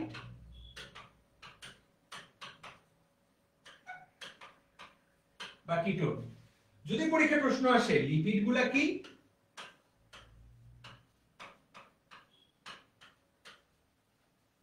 লিপিড গুলা ভাইয়া এস্টার, রাইট? মনে থাকবে। তাহলে জৈব রাসায়নিক ভাবে এরা কি জিনিস, তুমি এইটা কিন্তু তোফাইল ভাই স্পেশাল, এইটা থেকেও কিন্তু পরীক্ষায় প্রশ্ন আসতে পারে। আমরা এগুলো সব পড়ে শেষ করে দিই। টিভিএস তোফাইল ভাই স্পেশাল, আমাদের এগুলো সব পড়া শেষ হয়ে যায়, কিন্তু আমরা বেসিক জিনিসটাই হয়তোবা শেষ পর্যন্ত পারি না। তাহলে তোমাদের সবাইকে প্রথম লাইনটা বুঝাই দিলাম, আশা করি এখন সবাই উত্তর করতে পারবা। তাহলে লিপিড প্রধানত চর্বি এবং তেল রূপে বিদ্যমান থাকে। সাধারণ তাপমাত্রায় যারা তরল তাদেরকে বলে তরল লিপিড বা তেল, আর যারা কঠিন তাদেরকে বলে চর্বি বা স্নেহ। তাহলে এইগুলো আমরা জানলাম, রাইট? এখানে কিছু উদাহরণ দেওয়া আছে, বুঝতে পেরেছি? এখন লিপিডের বৈশিষ্ট্য কি, এইটা কিভাবে মুখস্থ করব? উত্তর হলো নো মানে না, নো মানে না। এরপরে লাইনটা হলো নো মানে না, মুরগি তোমার মা, শিয়াল তোমার নানি, লেজটা ধরে টানাটানি। ছোটবেলায় এটা আমি শুনতাম, যদি কেউ নো মানে না বলতো তাহলে আমার বন্ধুরা এরকম পরে লাইনটা বলতো। বাট এটা তো একটা কেমন দুষ্ট কথা, নো মানে না। তাহলে দেখো তো, সাধারণভাবে বলা হয়েছে তেলের কোনো বর্ণ নাই, তেলের কোনো গন্ধ নাই, তেলের কোনো স্বাদ নাই। যদিও এই কথাটার সাথে আমি সম্পূর্ণরূপে একমত না। দুনিয়ার আমরা যে তেলগুলো প্রতিনিয়ত ব্যবহার করি সেগুলোর প্রত্যেকটার বর্ণ আছে, সেগুলোর প্রত্যেকটা, যেমন সরিষার তেল হলুদ কালারের, তাই না, গোল্ডেন, সেগুলোর গন্ধ আছে। ভাই সরিষার তেল নাকে দিলে নাকটা গনগনায় উঠবে, তাই না? সেগুলোর গন্ধ আছে, বর্ণ আছে। সরিষার তেল তো মুখে তো তুমি স্বাদ অনুভব করতে পারবা, ঠিক আছে? বাট পিওর যেগুলো লিপিড একদম পিওর করে ফেললে সেগুলোতে আসলে বর্ণ গন্ধ স্বাদ পাওয়া যায় না। কথা বোঝাতে পেরেছি? আচ্ছা, আর খেয়াল করো, আমরা এই কথাটা সবসময় বলি যে তেলে জলে কখনোই মিশে না। তাহলে তুমি এই পরীক্ষাটা তো জীবনে বহুবার দেখেছো, তুমি এখনই চাইলে এটা করতে পারো যে কি করলা, প্রথমে তুমি পানি নিলা, তারপর তুমি তেল ঢালবা, দেখবে যে তেলটা উপরের দিকেই ভাসছে। তার মানে তেল এবং এবং তুমি যদি চামচ দিয়েও নাড়াও, তেল আর জলটাকে যদি চামচ দিয়েও একদম মিশাতে চাও, কোনোদিন মিশাতে পারবা না। কারণ লিপিড বা তেল বা চর্বি পানিতে অদ্রবণীয় এবং পানির যে হালকা। দেখো এইখানে এই কথাটা বলা হয়েছে, তুমি এখানে দেখো লেখা আছে লিপিড সবসময় পানির যে হালকা, সবসময় পানিতে ভাসে। তার মানে তুমি যখন তেল আর পানি মিশাইতে যাবা, সবসময় তেল কিন্তু উপরে থাকবে, সবসময় চর্বিগুলো কিন্তু উপরে থাকবে। এইটা কে কে জীবনে দেখেছো? কখনো তেল আর জল মেলাবার চেষ্টা করেছো? একটা সায়েন্স এক্সপেরিমেন্ট কি এই জীবনে করছো? সায়েন্স যে আমরা পড়ছি, দেখেছো না? হ্যাঁ, কিছু মানুষের তো দেখার কথা, কিছু মানুষ তো দেখার কথা। ফ্যান্টাস্টিক, ওকে, ঠিক আছে। এখন আমরা এই কথাটা হয়তোবা জানি যে তোমরা হয়তোবা পড়ো নাই, তোমরা যেহেতু এইচএসসি 25 এর বেশিরভাগ মানুষ এই জায়গায় ক্লাস করছো।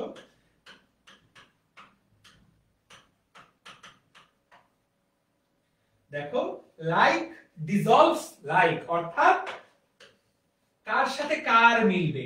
লাইক ডিসলভস লাইক, কার সাথে কার মিলবে? লাইকে লাইক ডিসলভ মানে কি? দ্রবীভূত করা।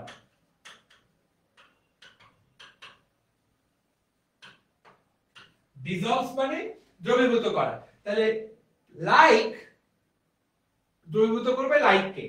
আমরা জানবো যে জৈব পদার্থ কে দ্রবীভূত করতে পারবে জৈব পদার্থ।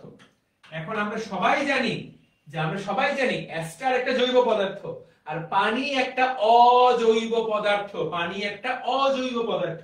তার মানে তেলে আর পানিতে কোনোদিন মিশবে না, এই কথাটাই বলা হয়েছে। কিন্তু জৈব পদার্থ যেহেতু অ্যাস্টার, অন্য জৈব পদার্থে সে কিন্তু মিশে যাবে, এই কথাটাই বলা হয়েছে। দেখো, ether, alcohol, benzene, chloroform, acetone, petroleum, এই সবগুলোতে দ্রবণীয়, কিন্তু পানিতে অদ্রবণীয়। এই কথাটাই আমাদেরকে জানতে হবে, কারণ পানি হলো অজৈব যৌগ আর তেল বা চর্বি হলো একটা জৈব যৌগ। কথা ক্লিয়ার? এরপর এই লাইনটা তো তোমাদেরকে পড়াইছি, ভেঙে যাওয়ার পর হাইড্রোলাইসিস হওয়ার পর ফ্যাটি অ্যাসিড এবং গ্লিসারলে পরিণত হয়, আমরা এটা জেনে গেলাম। আর লিপিডকে তুমি যদি এর সাথে সুদান 3 নামে একটা দ্রবণ যোগ করো, তোমরা বলতে পারো যে ভাই সুদান 3 কি? তো চলো তো আমরা দেখি এমন কিছু নেটে পাওয়া যায় কিনা। চলো তো চেক করা যাক।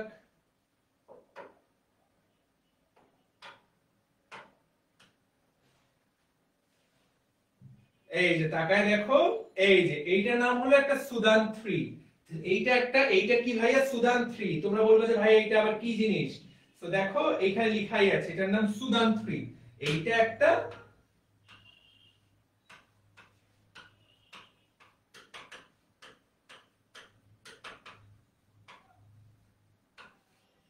বর্ণ নির্দেশক, বা এইটা একটা আমরা বলবো জৈব অনুঘটক, আমরা এটাকে বলবো জৈব অনুঘটক। এইটা বিভিন্ন জিনিসের সাথে বিক্রিয়া করে বিভিন্ন রকম রং তৈরি করে, রংটাকে চিনতে সাহায্য করে। তো এইটা তুমি যদি লিপিডের সাথে মিলায় দাও, তুমি যদি এইটা লিপিডের সাথে মিলাও, তাহলে দেখো এই যে ফুড টেস্ট, এইটা দিয়ে খাবার টেস্ট করা হয়, এখানে কতটুকু চর্বি দেওয়া আছে, ফ্যান্টাস্টিক। আরে এই ছবিটা চলো দেখার চেষ্টা করি। এইটা কি দেখা যাবে না? এই দেওয়া আছে, তাকায় দেখো। এই দেখো এখানে বলা হয়েছে প্রথমে তুমি কি করবা, মনে করো একটা খাবারে চর্বি আছে নাকি নাই সেটা তুমি কি দিয়ে টেস্ট করতে পারো। তাকায় দেখো, একটা খাবারের মধ্যে তুমি একটা পাত্রের মধ্যে খাবারটা নিলে, যে এই খাবারে চর্বি আছে কিনা টেস্ট করবা, ঠিক আছে? খাবারটাকে ভালো মতো এই জায়গায় একদম চুরমাচুর করবা। তারপর একটা ছোট্ট 1 আঙ্গুল পরিমাণ খাবার তুলে নিয়ে একটা সাদা পেপারে দিলা, সাদা পেপারে দিলা। এরপর তুমি কি করবা? Sudan 3 test. এরপর তুমি যেটা করবা সেটা হলো একটা ফিল্টারের মধ্যে কাগজটা এই জায়গায় দিবা, খাবারটাকে একটা তরলে পরিণত করে তোমাকে নিচে দিতে হবে। এরপরে এর মধ্যে তুমি সুদান 3 দিয়ে দিলা। এইটা যদি এরকম লাল হয়ে যায়, তাহলে বুঝতে হবে যে ওটার মধ্যে লিপিড আছে। দেখো এইখানে সুদান 3 দিয়ে পজিটিভ রেজাল্ট করলে কি রকম হবে? দেখো পজিটিভ রেজাল্টে এইরকম উপরেরটা লাল হয়ে যাবে, আর যদি নেগেটিভ হয় কোন রঙের পরিবর্তন, দেখো রংটা কি রকম হলুদ হবে। তো এইটাই এই জায়গায় বলার চেষ্টা করা হয়েছে। তাকায় দেখো, নারকেল তেলের মধ্যে সেই জন্য এটা কি হয়েছে? লাল হয়েছে। দেখা যাচ্ছে বাটার, মাখন, দেখো মাখনের মধ্যেও তুমি তাকায় দেখো, মাখনের মধ্যেও লাল হয়ে যাচ্ছে। সুগারের মধ্যে উত্তর হলো নাই। সুগার তো কার্বোহাইড্রেট, দেখো এটা রঙের কোনো পরিবর্তন হয়নি। দুধের মধ্যে চর্বি আছে। তাহলে তোমাকে যদি প্রশ্ন করা হয়, আদুরি, একজন বলছে ভাই কতদিন পর আপনাকে দেখলাম। আদুরি, ভালো আছি। খাদ্যে চর্বি আছে কি নাই, কি দিয়ে পরীক্ষা করা হবে? সবাই বলো, কি ফ্যান্টাস্টিক জিনিস একটা শিখে নাও, বলেন তো কি দিয়ে পরীক্ষা করা হবে?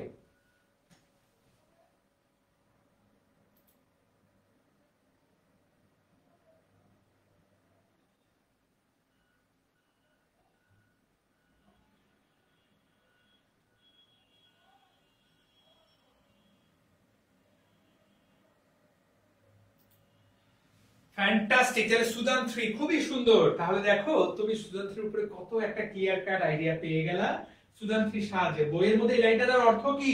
তোমারও কাছে যদি সুদান 3 থাকে, তুমিও কিন্তু এই পদ্ধতিতে লিপিডের টেস্ট করে ফেলতে পারবা। তোমার কাছে সুদান 3 থাকলে তুমিও কিন্তু এই পদ্ধতিতে লিপিডের টেস্ট করে ফেলতে পারবা। কথা পরিষ্কার? ওকে, সুন্দর। লিপিডের কাজ কি ভাইয়া? এইখানে লিপিডের কাজ বিষয়ে একটা ছোট্ট রিডিং পড়তে হবে। লিপিডের অনেক কাজ। মানুষের শরীরে কি কাজ? দেখো এইটা মানুষের শরীরে কাজটা আমরা আগে দেখি। এখানে উদ্ভিদের শরীরে তো অনেক কাজ দেওয়া আছে। আচ্ছা, উদ্ভিদের কাজটাই আমরা দেখি।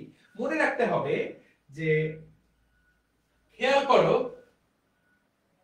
লিপিড কিন্তু শক্তির আসল উৎস।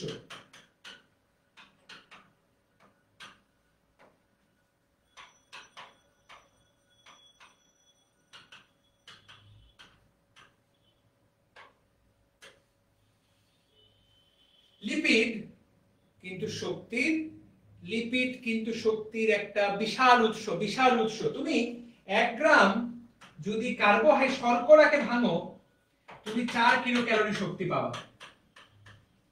তুমি যদি 1 গ্রাম প্রোটিনকে ভাঙো 4 কিলো ক্যালোরি শক্তি পাবা। কিন্তু তুমি যদি 1 গ্রাম লিপিডকে ভাঙো, তুমি যদি চর্বি খাও সেই পরিমাণ, তুমি ভাইয়া 9 কিলো ক্যালোরি শক্তি পাবা, দ্বিগুণের বেশি শক্তি। খেয়াল করেছো? তাহলে লিপিড কিন্তু একটা শক্তি খাওয়ার বিশাল উৎস, বিশাল একটা উৎস, রাইট? ওকে, তো তুমি এখানে দেখো তাহলে উদ্ভিদের শরীরে যত বেশি লিপিড থাকবে উদ্ভিদের শরীরে তত বেশি শক্তি এটা দিবে। ওকে, আর আমরা সবাই জানি যে আমাদের কোষ পর্দা প্লাজমা মেমব্রেনে কোন লিপিড থাকে? প্লাজমা মেমব্রেনে থাকে ফসফোলিপিড। এইটা কিন্তু পরীক্ষায় আসবে। দুনিয়ার যে কোনো মেমব্রেন, মনে রাখতে হবে যদি প্রশ্ন আসে মেমব্রেনে কোন লিপিড থাকে, উত্তর করতে হবে মেমব্রেন মানেই ফসফোলিপিড। মেমব্রেনে কোন লিপিড থাকে? মেমব্রেন মানেই ফসফোলিপিড। তাহলে মেমব্রেনে কোন লিপিড থাকে? মেমব্রেন মানেই ফসফোলিপিড, রাইট? তারপর দেখো কিছু গাছ, যেমন ক্যাকটাস গাছ, পাতাটা নেড়ে দেখো, পাতাটা একটু মোটা মোটা, ওই ক্যাকটাস গাছের পাতার উপরে মোম জাতীয় কিউটিকলের আবরণ থাকে। তাহলে মনে রাখতে হবে কিউটিকল, কিউট কথাটা যদি থাকে, কিউটিকল, কিউট। সাধারণত যারা চর্বিযুক্ত হয়, মোটা হয়, তাদেরকে আমরা কিউট বলি। তাহলে এইটা আসলে মোমের, এটা আসলে চর্বি। তাহলে কিউটিকল কি দিয়ে তৈরি হয়? লিপিড দিয়ে। তো দেখো কিউটিকল, পরীক্ষায় প্রশ্ন আসতে পারে কিউটিকল কি জাতীয় পদার্থ? চর্বি জাতীয় পদার্থ। বুঝাতে কি পারলাম? ওকে, আর এই জায়গায় একটা কথা বলা হয়েছে গ্লাইকোলিপিড সালোক সংশ্লেষণে গুরুত্বপূর্ণ ভূমিকা পালন করে। তো প্রিয় ভাই ও বোনেরা, তো এখান থেকে 3টা এমসিকিউ আসবে, সবাইকে ক্লিয়ারলি বলে দেই। এক, দেখো ভাই আমাদের শরীরের জন্য স্যাচুরেটেড ভালো নাকি আনস্যাচুরেটেড? রাবিয়া আদুরি আনস্যাচুরেটেড ভালো। আমি এটা আজকে ক্লাসে অলরেডি পড়িয়েছি। তো এইটা এমসিকিউ আসবে যে মেমব্রেন গঠনে কোনটা ব্যবহৃত হয় আর সালোক সংশ্লেষণে কোনটা ব্যবহৃত হয়?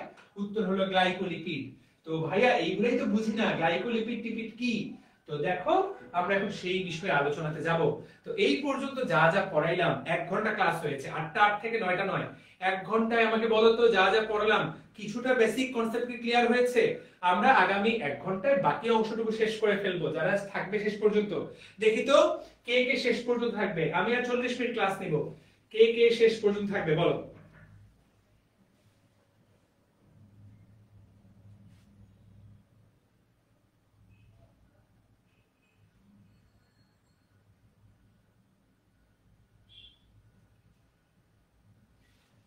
ওকে, ফ্যান্টাস্টিক, সুন্দর।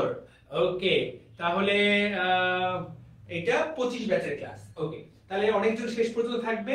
ভাইরাস আজকে পড়াবো, লিপিডটাই আজকে শেষ করি, শেষ করি, যেহেতু অনেকটুকু পড়া পড়তে হচ্ছে আমাদেরকে। 2 ঘন্টা ক্লাস নিলে পুরাটাই শেষ। সোহেল থাকবে, আব্দুল্লাহ থাকবে, নাফিজা থাকবে, চক্রবর্তী থাকবে, আয়মান থাকবে, ওয়াহিদুল থাকবে, ফ্যান্টাস্টিক, কলিমা থাকবে, খুবই সুন্দর। দেখো আমরা শুরু থেকে এতক্ষণ যা পড়লাম, আমরা লিপিডকে 2 ভাগে ভাগ করেছি, চর্বি এবং তেল। ঠিক আছে, সেইটা একটা ভাগ। আরো কয়েক রকম ভাগ আছে। দেখো এক ভাগে এইরকম ভাগ করছে, সরল লিপিড। সরল লিপিড মানে চর্বি এবং তেল আর মোম। দেখো ভাইয়া, আমরা যে লিপিডকে চিনতাম এতক্ষণ, সেইটাকে তারা শুধুমাত্র সরল লিপিডের একটা ভাগে ফেলে দিয়েছে। তাহলে সরল লিপিড কি কি? তেল, চর্বি, মোম, তেল, চর্বি, মোম, তেল, চর্বি, মোম। যৌগিক লিপিড, যৌগিক মানে কি? যুক্ত। লিপিড শব্দটার সাথে কোনো কিছু তুমি যুক্ত করে দিচ্ছ। কি কি? Phospholipid, glycolipid, sulfolipid, lipoprotein. তাহলে যৌগিক লিপিডের উদাহরণ কি? যখন লিপিড শব্দটার সাথে বা লিপো শব্দটার সাথে অন্য কোনো কিছু যুক্ত হবে, তখনই আমরা তাকে বলবো যৌগিক লিপিড। উদ্ভূত লিপিড, স্টেরয়েড, টারপিন, রাবার। ভাইয়া ভেরি ইম্পর্টেন্ট, পরীক্ষায় আসবে। উদ্ভূত স্টার, তুমি মনে রাখো এই শব্দটা, স্টার। স্ট দিয়ে স্টেরয়েড, টা দিয়ে টারপিন, র দিয়ে রাবার। স্টার কথা লিখে রাখো বইয়ের মধ্যে, তাহলে কোনোদিন ভুল হবে না। স্টার, স্ট দিয়ে স্টেরয়েড, টা দিয়ে টারপিন, র দিয়ে রাবার। এদেরকে কি বলা হয়? উদ্ভূত লিপিড। ভাইয়া এগুলো তো কিছু বুঝি না, উদ্ভূত লিপিড মানে কি? আমরা একটা একটা করে যাব। এগুলো আসলে পড়তে বেশি সময় লাগবে না, সর্বোচ্চ 10 মিনিট লাগবে পুরো টপিকটা পড়তে, কারণ আমরা বেসিক আইডিয়া করে ফেলেছি। কি রকম? যেমন দেখো সরল লিপি, ভাইয়া অলরেডি আমরা জানি তেল, চর্বি আর মোম। অলরেডি তুমি জানো চর্বি কাকে বলে, অলরেডি তুমি জানো তেল কাকে বলে। তুমি জাস্ট এটা একটা রিডিং পড়বা, দেখবা যে এইটার পুরাটা অলরেডি আমাদের পড়া শেষ। এবং তুমি দেখো এই পার্থক্যটা কিন্তু আমরা শুরুতেই পড়ে ফেলেছি, আমাদের কিন্তু এটা পুরাটাই পড়া শেষ। টারপিন, রাবার এই বিষয়ে আমরা একটু পরেই করব রাবেয়া, চিন্তা করার কোনো কারণ নেই। ওকে, ঠিক আছে। ওকে, এইবার আমরা কি দেখবো? এইবার আমরা আলোচনা, এইগুলো কিন্তু আমাদের সব পড়া শেষ, এইগুলো কিন্তু আমরা সব পড়ে ফেলেছি। এইবার আমরা পড়বো মোম। তাহলে মোম এটা একটা সরল লিপিড, মোম এটা একটা সরল লিপিড। তো মোম দেখো, মোম মৌচাক থেকে প্রাকৃতিক মোম পাওয়া যায়, সাধারণ তাপমাত্রায় মোম কঠিন থাকে। তো একটা লিপিডের যা বৈশিষ্ট্য এখানেও তাই বৈশিষ্ট্য। তবে এই জায়গাতে আমাদেরকে মনে রাখতে হবে যে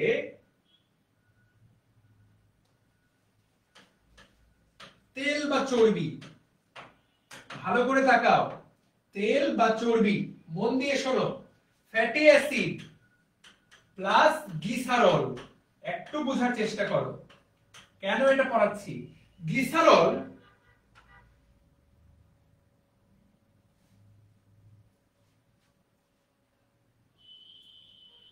একটা, গ্লিসারল একটা, এটাকে বলা হয় trihydric alcohol, trihydric alcohol.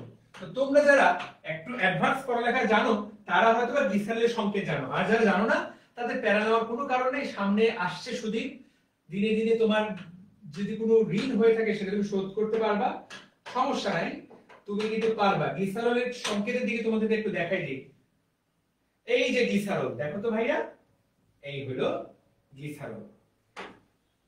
CH2 CH CH2 তিনটা OH, 1 2 3,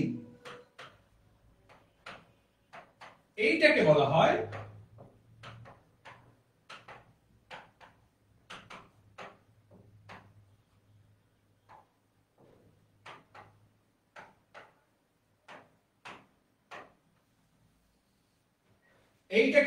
ট্রাইহাইড্রিক অ্যালকোহল। এটাকে কি বলা হয়?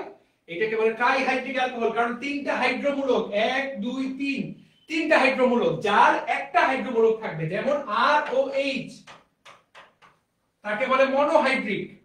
তো দেখো, যখন ট্রাইহাইড্রিক অ্যালকোহলের সাথে একটা ফ্যাটি অ্যাসিড যুক্ত হবে, যখন এই দুজন যুক্ত হবে তখন তৈরি হবে তেল অথবা চর্বি।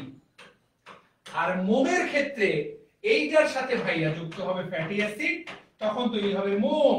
তাহলে তেল আর চর্বির সাথে মোমের কি পার্থক্য? এই জায়গায় ট্রাইহাইড্রিক অ্যালকোহল, ওই জায়গায় ওই জায়গায় ওই জায়গায় এইটা ভাইয়া, রাইট? তাহলে দেখো ওই জায়গায় এটা মনোহাইড্রিক অ্যালকোহলে পরিণত হয়। পারা যাবে? কথাটা ক্লিয়ার? আর ফ্যাটি অ্যাসিডে কয়টা পরমাণু থাকে, মোমে কয়টা, এখানে এই লাইনটা পড়ে নেব শুধুমাত্র আমরা, দ্যাটস ইট। মোমের কাজ, একটা রিডিং পড়বা, কি সুন্দর লাইন। মোম থেকে মোমবাতি তৈরি হয়। মোমবাতি দিয়ে ছোটবেলায় আমি কত কাজ করেছি। মোমবাতি কিনে আমি ছোট ছোট সাবান বানাইতাম। আমার ছোট বোনের ছোট ছোট খেলনা ছিল, তো আমি সাদা সাদা মোমগুলো নিতাম, এবং কি পরিমাণ বিজ্ঞান। আমি তোমরা তো এই জীবনটা, তোমরা বোধহয় তোমাদের খেলার জন্য এই জিনিসটা ছিলই না। তো আমি যেটা করতাম, আগুন ধরাতাম এবং একটা মোমকে কেটে কেটে ছোট ছোট টুকরা টুকরা করে দিতাম, তারপর ওটাকে তাপ দিয়ে ওই শেপে নিয়ে আসতাম। ওটা একটা সাবান, ওটা একটা স্পেশাল, ওটাই একটা বিভিন্ন স্পেশাল মোম বানাইতাম।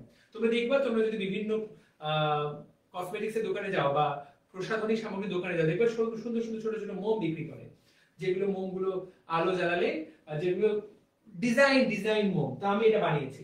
এই যে দেখো, প্রসাধন শিল্পে মোম, লিপস্টিক কিন্তু মোম দিয়ে তৈরি হয়। যাই হোক, তাহলে এখান থেকে খুব বেশি পড়া আমাদের নাই, জাস্ট বেসিক কথাটা শিখিয়ে দিলাম তোমাদেরকে।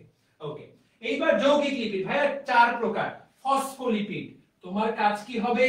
তোমার কাজ কি হবে?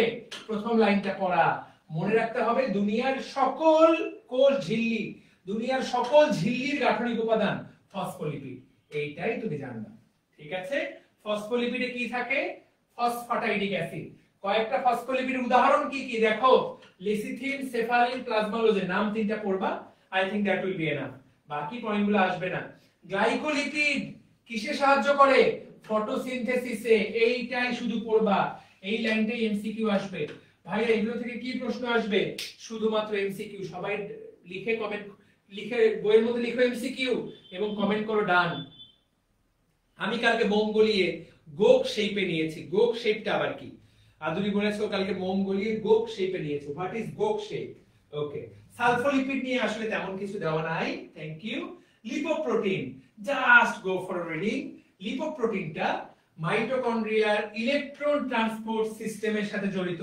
তোমরা অনেকেই এই জিনিসটা বুঝো না। আমরা সামনে যখন বড় ক্লাস, বড় চ্যাপ্টার পড়বো, চ্যাপ্টার 9, তখন আমরা সবাই ইলেকট্রন ট্রান্সপোর্ট সিস্টেম বুঝে ফেলবো।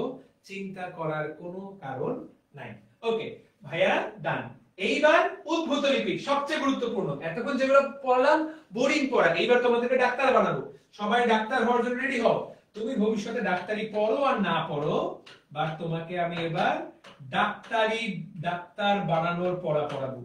তুমি এইটা, তুমি ভাইয়া ডাক্তার হও আর না হও, আমি গ্যারান্টি দিলাম এই জীবনে যারা ক্লাসটা করছো প্রত্যেকের এটা কাজে লাগবে। যারা এই মুহূর্তে এই ক্লাসটা করছো, আমি গ্যারান্টি দিলাম তোমাদের প্রত্যেকের এইটা 100 কাজে লাগবে। কি সেটা? তুমি শুনবা, তোমার বাবাকে তুমি আজকেই ডাক্তারের কাছে নিয়ে যাও এবং ডাক্তারের কাছে যাই, তোমার বাবা বলুক যে স্যার আমার বুকে একটু ব্যথা। দেখবা ডাক্তার সাহেব তোমার বাবাকে এই টেস্টটা করতে দিয়েছে। টেস্টের নাম হলো লিপিড প্রোফাইল।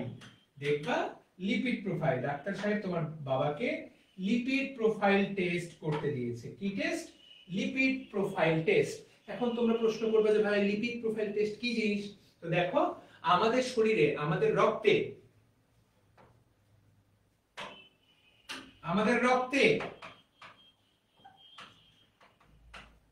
যেই টেস্টের মাধ্যমে চর্বির মাত্রা দেখা হয় সেটাকে বলে লিপিড প্রোফাইল। এখন আমাদের শরীরে চর্বি কয় রকম ভাবে থাকে? 2 রকম, কোলেস্টেরল এবং ট্রাইগ্লিসারাইড। আমাদের রক্তের চর্বি কয় রকম? আমাদের রক্তের চর্বি 2 রকম, কোলেস্টেরল এবং ট্রাইগ্লিসারাইড। তো আমরা লিপিড প্রোফাইলে এই দুইটা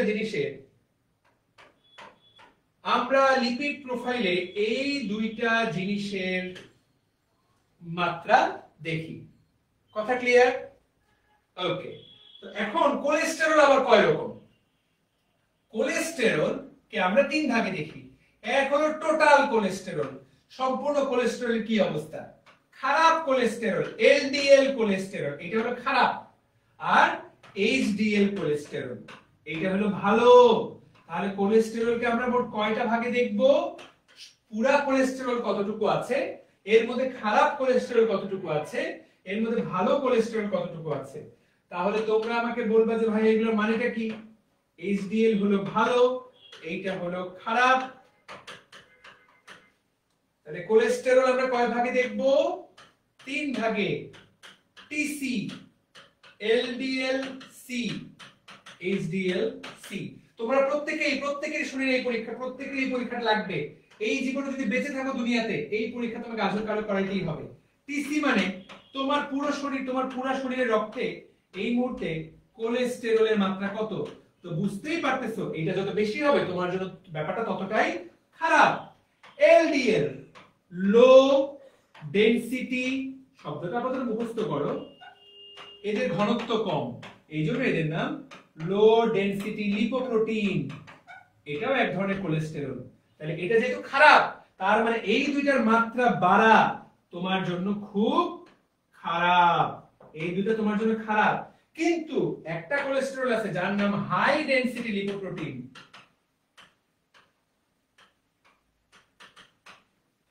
হাই ডেনসিটি লিপোপ্রোটিন কোলেস্টেরল, এর মাত্রাটা তোমার জন্য ভালো, বরং শরীরে এইটা বেশি থাকা ভালো। কথা পরিষ্কার? রাইট, ঠিক আছে। তাহলে total cholesterol, high density lipoprotein, low density lipoprotein, LDL টা খারাপ, যে কিনা লো সে আমাদের জন্য খারাপ, আর এইচডিএল টা ভালো। আর একটা কিসের মাত্রা দেখবো আমরা? কোলেস্টেরল। আর আমরা দেখি ট্রাইগ্লিসারাইডের মাত্রা। তাহলে এই তো ট্রাইগ্লিসারাইড বেশি হওয়া আমাদের জন্য খারাপ। সবই খারাপ, চর্বি মানেই খারাপ, শুধুমাত্র HDLC ভালো, দ্যাটস ইট। তো দেখো এই জায়গাতে সেইটাই দেওয়া, দেখো প্রথমে বলেছে total cholesterol, HDL, LDL, triglyceride, দেখো তো ভাইয়া সবগুলোকে বলা হয়েছে টোটাল কোলেস্টেরল 200 কম থাকতে হবে, LDL থাকতে হবে 100 কম। খেয়াল করেছো? খেয়াল করো, টোটালের মধ্যে LDL কে থাকতে হবে 100 কম, কিন্তু HDL কে বলা হয়েছে 40 এর বেশি থাকা উচিত, মানে এটা যেহেতু ভালো, রাইট? ওকে, তাহলে এই তিনটা তুমি এক ধাপে আলোচনা করবা। আর ট্রাইগ্লিসারাইড এইটা থাকতে হবে 150 এর কম, খুবই ইম্পর্টেন্ট। এখন তুমি টেস্ট করলা, টেস্ট করে দেখলা তোমার কোলেস্টেরলের মাত্রা 200 থাকার কথা, আছে 240, খারাপ। LDL থাকার কথা 100, আছে 160 এর বেশি, এটা হাই। ট্রাইগ্লিসারাইড 150 কম থাকার কথা, আছে কত? 200 এর বেশি। যখনই তোমার এরকম থাকবে ডাক্তার সাহেব তখন বেশ কিছু তোমাকে ঔষধ দিয়ে দিবে যাতে কোলেস্টেরলের মাত্রাটা কমে যায়, বুঝতে পারলাম? তখন আমরা ঔষধ দিয়ে দিই। তাহলে দেখো তো আমরা আশা করি সবাই পারবো। লিপিড প্রোফাইল, রক্তে চর্বির মাত্রা বোঝার জন্য এই পরীক্ষাটা করা হয়, এমসিকিউ আসবে। এই বলো তো লিপিড প্রোফাইলে মোট কয়টা কম্পোনেন্ট দেখা হয় বলেন তো? লিপিড প্রোফাইলে মোট কয়টা জিনিস দেখি আমরা, বলেন? লিপিড প্রোফাইলে মোট কয়টা জিনিস দেখি আমরা, দ্রুত বলেন, দ্রুত।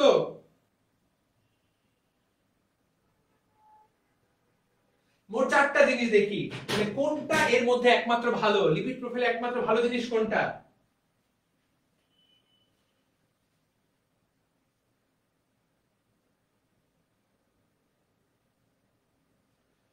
লিপিড প্রোফাইলের একমাত্র ভালো জিনিস HDL, বাকি সব হলো খারাপ জিনিস। তাহলে ভাই এই কথাটা কোথা থেকে আসলো? এই যে দেখো কোলেস্টেরল নিচের প্যারা, তাহলে তুমি এটা রিডিং করে ফেলো। মানুষের শরীরে দেখো একদম এই পুরো প্যারাটাই আসলে পড়া শেষ। আমাদের শরীরে HDL বেশি থাকা ভালো, LDL বেশি থাকা খারাপ। খেয়াল করো, এই LDL বেশি থাকলে কি হবে? তোমার হার্ট অ্যাটাক হবে, তাই না? হার্ট অ্যাটাকের অপর নাম কি? Coronary thrombosis. রোগটার নাম দেখো করোনারি। তোমরা কিন্তু এই জিনিস পারার কথা না, করোনারি থ্রম্বোসিস।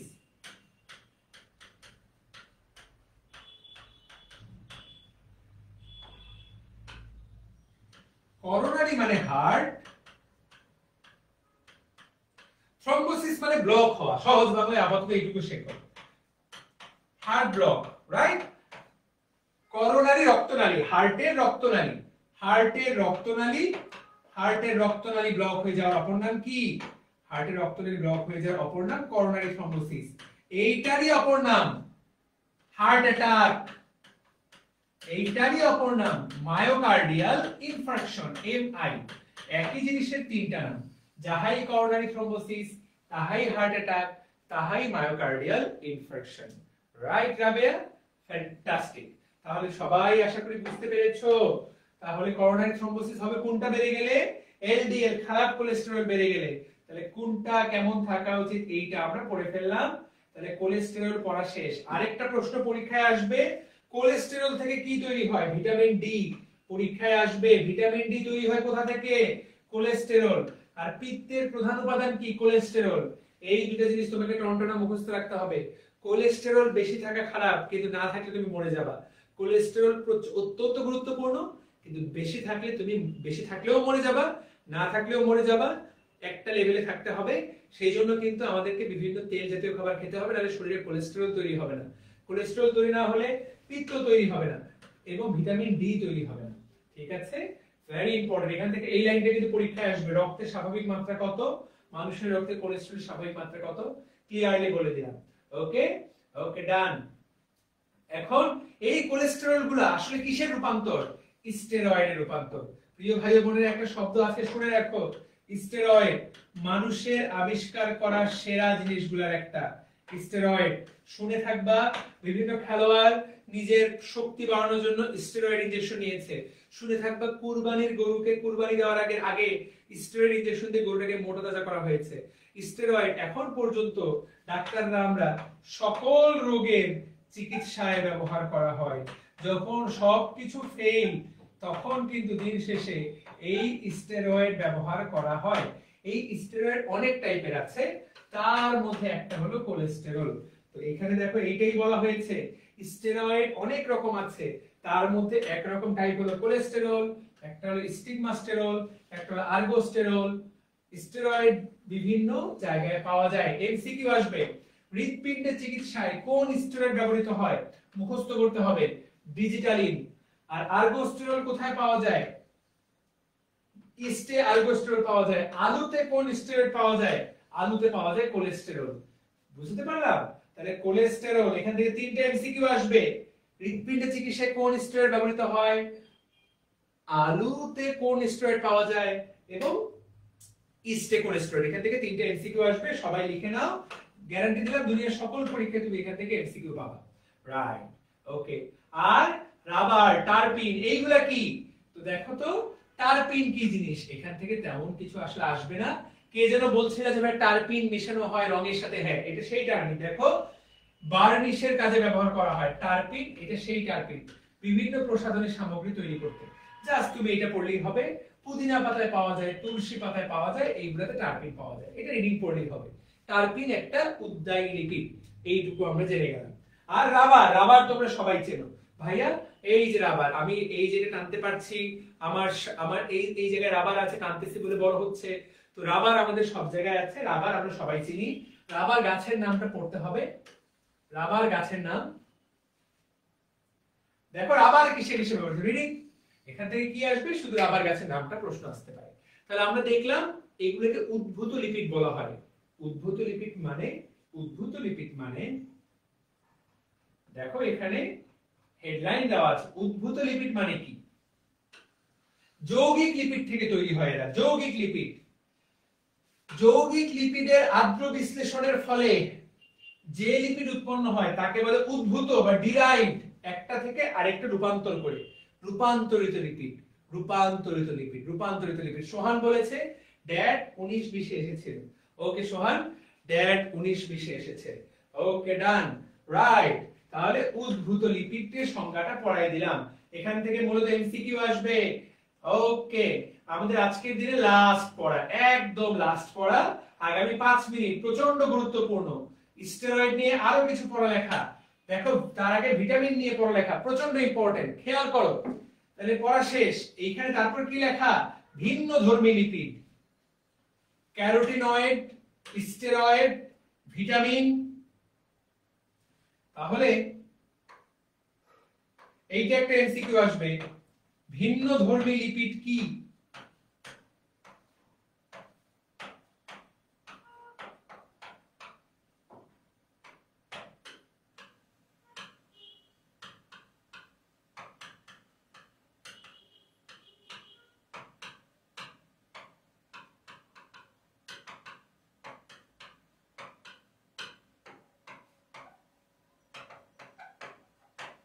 ভিন্ন দিয়ে মনে রাখো ভিটামিন, এই হলো এমসিকিউ, ভেরি ইম্পর্টেন্ট। এরা একটু এরাও সবাই লিপিড। তাহলে আমরা যে ভিটামিন গুলো খাই সেগুলো লিপিড। এখন সব ভিটামিন না। ভিটামিন কয় রকম?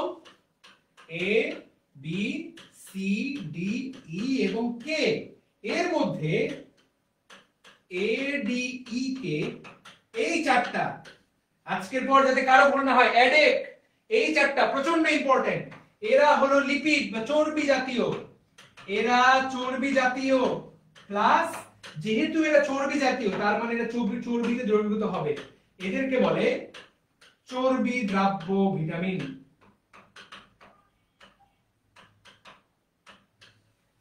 আর ভিটামিন বি আর সি, মেডিকেল ভর্তি পরীক্ষা কয়বার যে প্রশ্নটা আসছে, ভিটামিন বি আর সি এরা হলো পানি দ্রাব্য। তাহলে প্রিয় ভাইয়া আপুরা সবাই বলো তো চর্বি দ্রাব্য ভিটামিন কয়টা? চর্বি দ্রাব্য ভিটামিন কয়টা?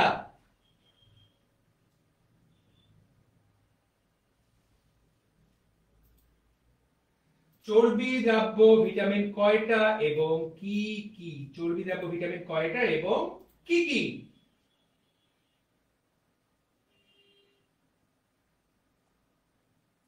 ফ্যান্টাস্টিক। তাহলে চর্বি দ্রাব্য ভিটামিন 4টা এবং এডিই কে, খুবই সুন্দর, এটা কোনোদিন ভুল করব না। বি আর সি না। এখন ভিটামিন আমরা সবাই এটা পড়েছি, আমরা সবাই এটা জানি, ভিটামিন এ, ভিটামিন এর অভাবে কি হয়, আমাদের চোখের মধ্যে রডকোষ তৈরি হয় না। ফলে রডকোষের কাজ হলো অনুজ্জ্বল আলোতে দেখতে সাহায্য করা, অন্ধকারে দেখতে সাহায্য করা।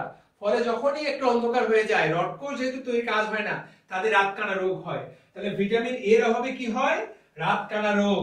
তোমরা বলতে পারো যে ভাইয়া ভিটামিন এর অভাবে কেন রাতকানা রোগ হয়?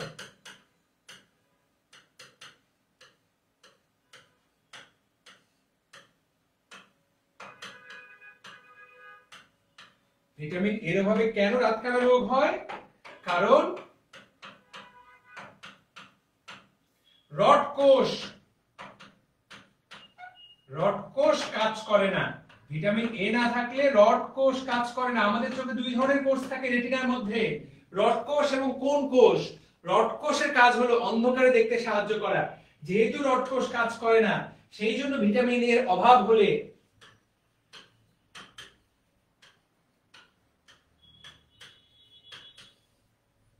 রাতকানা রোগ হয়। তারপরে কি প্রশ্ন আসবে, ভিটামিন ডি এর অভাব হলে ক্যালসিয়ামের অভাব হয়, ফলে হাড় দুর্বল হয়ে যায়। তাহলে ভিটামিন এ থেকে একটা পড়া, এটা কিন্তু পরীক্ষায় আসবে। ভিটামিন ডি,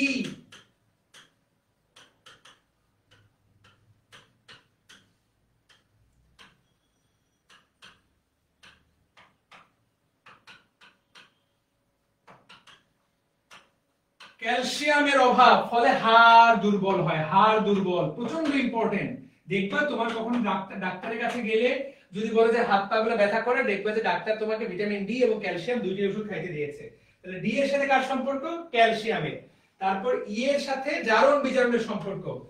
মূলত ই এর সাথে তোমার ত্বকের সম্পর্ক, ত্বক। দেখবা যারা স্কিনের ডাক্তার দেখাও, স্কিনের ডাক্তার, তারা স্কিনের ডাক্তার নিয়মিত তোমাকে ভিটামিন ই খাইতে দিবে। আর ভিটামিন কে পাওয়া যায় সবুজ শাকসবজিতে। দেখো ভিটামিন কে রক্ত জমাট বাঁধতে সাহায্য করে। তো তোমার যদি ভিটামিন কে এর অভাব হয়, হাত কাটা গেলে সাধারণত রক্ত সহজে জমাট বাঁধবে না। আর ভিটামিন বি আর সি পানিতে অদ্রবণীয়, সেটা নিয়ে কোনো আলোচনা নেই। এডি কে চর্বিতে দ্রবণীয়, এইটাই বারবার করে পড়া হয়েছে। যা যা পড়াইলাম এ টু জেড পড়া শেষ করে দিলাম, এ টু জেড। এইটা একটা রিডিং দিবা, এখানে এমন আহামরি তেমন কিছুই দেওয়া নাই যেটা তুমি বুঝবা না। প্রিয় ভাইয়া এবং আপুটা, 1.5 ঘন্টা সময় নিলাম আমি লিপিডের এ টু জেড পড়াইতে। আমি যা যা পড়াইলাম আমি তোমাকে গ্যারান্টি দিচ্ছি, G U A R A N T double E, যে কয়টা লাইন পড়াইলাম আমি তোমাকে গ্যারান্টি দিলাম যে এই পড়া দিয়ে তুমি এইচএসসি র পড়া শেষ হয়ে গেল, প্লাস দুনিয়ার সকল অ্যাডমিশনের প্রশ্ন তুমি উত্তর করতে, সকল অ্যাডমিশনের প্রশ্ন তুমি উত্তর করতে পারবা, সবগুলো প্রশ্নের উত্তর করতে পারবা। তাহলে কে কে যা যা পড়লাম কিছুটা বেসিক ক্লিয়ার হলো না? ইনশাআল্লাহ পারা যাবে। তো 25 ব্যাচের সাইকেল একের কালকে আমরা ভাইরাসের বাকি অংশটুকু পড়ব। এই ক্লাসটা তোমার কলেজের বন্ধু বান্ধবের সাথে শেয়ার করে দিও। এই ক্লাসটা আমরা ইউটিউবে ডিএমসি টিউটোরিয়াল চ্যানেলেও দিয়ে দিব। আমাদের পেজে তোমরা একটা লাইক মেরে দিও, তাহলে যখনই ক্লাস নিব আমরা তখনই তোমরা একটা আপডেট পেয়ে যাবে। তো আশা করি ক্লাসটা তোমাদেরকে কিছুটা উপকার করতে পারলাম। আমার 1.5 ঘন্টা অনেকটুকু পড়ালেখা হলো ভাইয়া আপুরা। আশা করি this is a great move, right? তো পড়তে থাকো ইনশাআল্লাহ, পড়তে থাকো। সাদ, সোহেল, ফারিয়া, আয়মান, তানিসা সবাই পড়তে থাকো, ফরহাদ, ইনশাআল্লাহ। সিকিউ এর ইম্পর্টেন্ট পার্ট কোনগুলা? লিপিড থেকে সাধারণত সিকিউ আসলে আসার কোনো কারণ নাই। লিপিড থেকে সিকিউ আসার কথা না, এখান থেকে মূলত এমসিকিউ আসবে। সিকিউ এই চ্যাপ্টার থেকে আসলে এনজাইম থেকে আসবে এবং কার্বোহাইড্রেট এবং প্রোটিন থেকে আসবে। এই তিন জায়গা থেকে মূলত আসা উচিত। সাধারণত লিপিড থেকে সিকিউ আসার কথা না, এখান থেকে বেশিরভাগই আসে এমসিকিউ আসার সম্ভাবনা বেশি। বুঝতে পেরেছি সৌরভ? ইনশাআল্লাহ। আর ড্রিম নোট আমি দিয়ে দিব। এই চ্যাপ্টার ড্রিম নোট মনে হয় দেই নাই, ইনশাআল্লাহ চেষ্টা করব কালকে ড্রিম নোট দিয়ে দেওয়ার। গ্রুপে তোমরা ডিসকাশন গ্রুপে পোস্ট করো, যারা যারা ক্লাসটা করলা যদি নোট করে থাকো ডিএমসি ডিমার্স গ্রুপে পোস্ট করে দাও, আমি অ্যাপ্রুভ করে ইনশাআল্লাহ রিপ্লাই দেওয়ার তোমাদের হোমওয়ার্ক বা তোমাদের নোটটা দেখার চেষ্টা করব। আর কারো কোনো প্রশ্ন থাকলে সাইকেলে ডিসকাশন গ্রুপে আমরা প্রশ্ন করো, আমি তো আছি, বা ডিএমসি ডিমার্স গ্রুপে, ঠিক আছে? ওকে, সো হোপফুলি ইনশাআল্লাহ ডান। ভাইয়া সাইকেল এক কি এখনো চলছে? হ্যাঁ, সাইকেল এক চলছে। সাইকেল একের ভাইরাস অণুজীবের চ্যাপ্টারটা এখনো চলছে। তো সাইকেল এখন শেষ হয়নি, আরো মিনিমাম 1 সপ্তাহ লাগবে সাইকেল এক শেষ হতে আব্দুল মতিন, ঠিক আছে? ইনশাআল্লাহ আশা করি সবার কাছে ভাইয়া বায়োলজির পিছনে কত সময় দিলে ভালো হয়ে যাবে দিনে, যে তুমি জাস্ট আমাদের ক্লাসটা করে হয়তো বা 1 ঘন্টা সময় দিলে বায়োলজিতে বস হয়ে যাবে, বায়োলজিতে সুপার বস হয়ে যাবে বলে আমি বিশ্বাস করছি ইনশাআল্লাহ। ঠিক আছে আইমান, কালকেই নিতে হবে রে ভাইয়া, কালকেই ক্লাসটা নিতে হবে। আমাদের ক্লাস তো শরীর সম্ভব এখন, আজকের ক্লাসটা যেহেতু একটা দুটো ক্লাস ছিল, এটা একটা এক্সট্রা ক্লাস নিয়ে নিলাম ইনশাআল্লাহ। ঠিক আছে, ওকে, সবার সাথে আবার দেখা হবে ইনশাআল্লাহ। আসসালামু আলাইকুম।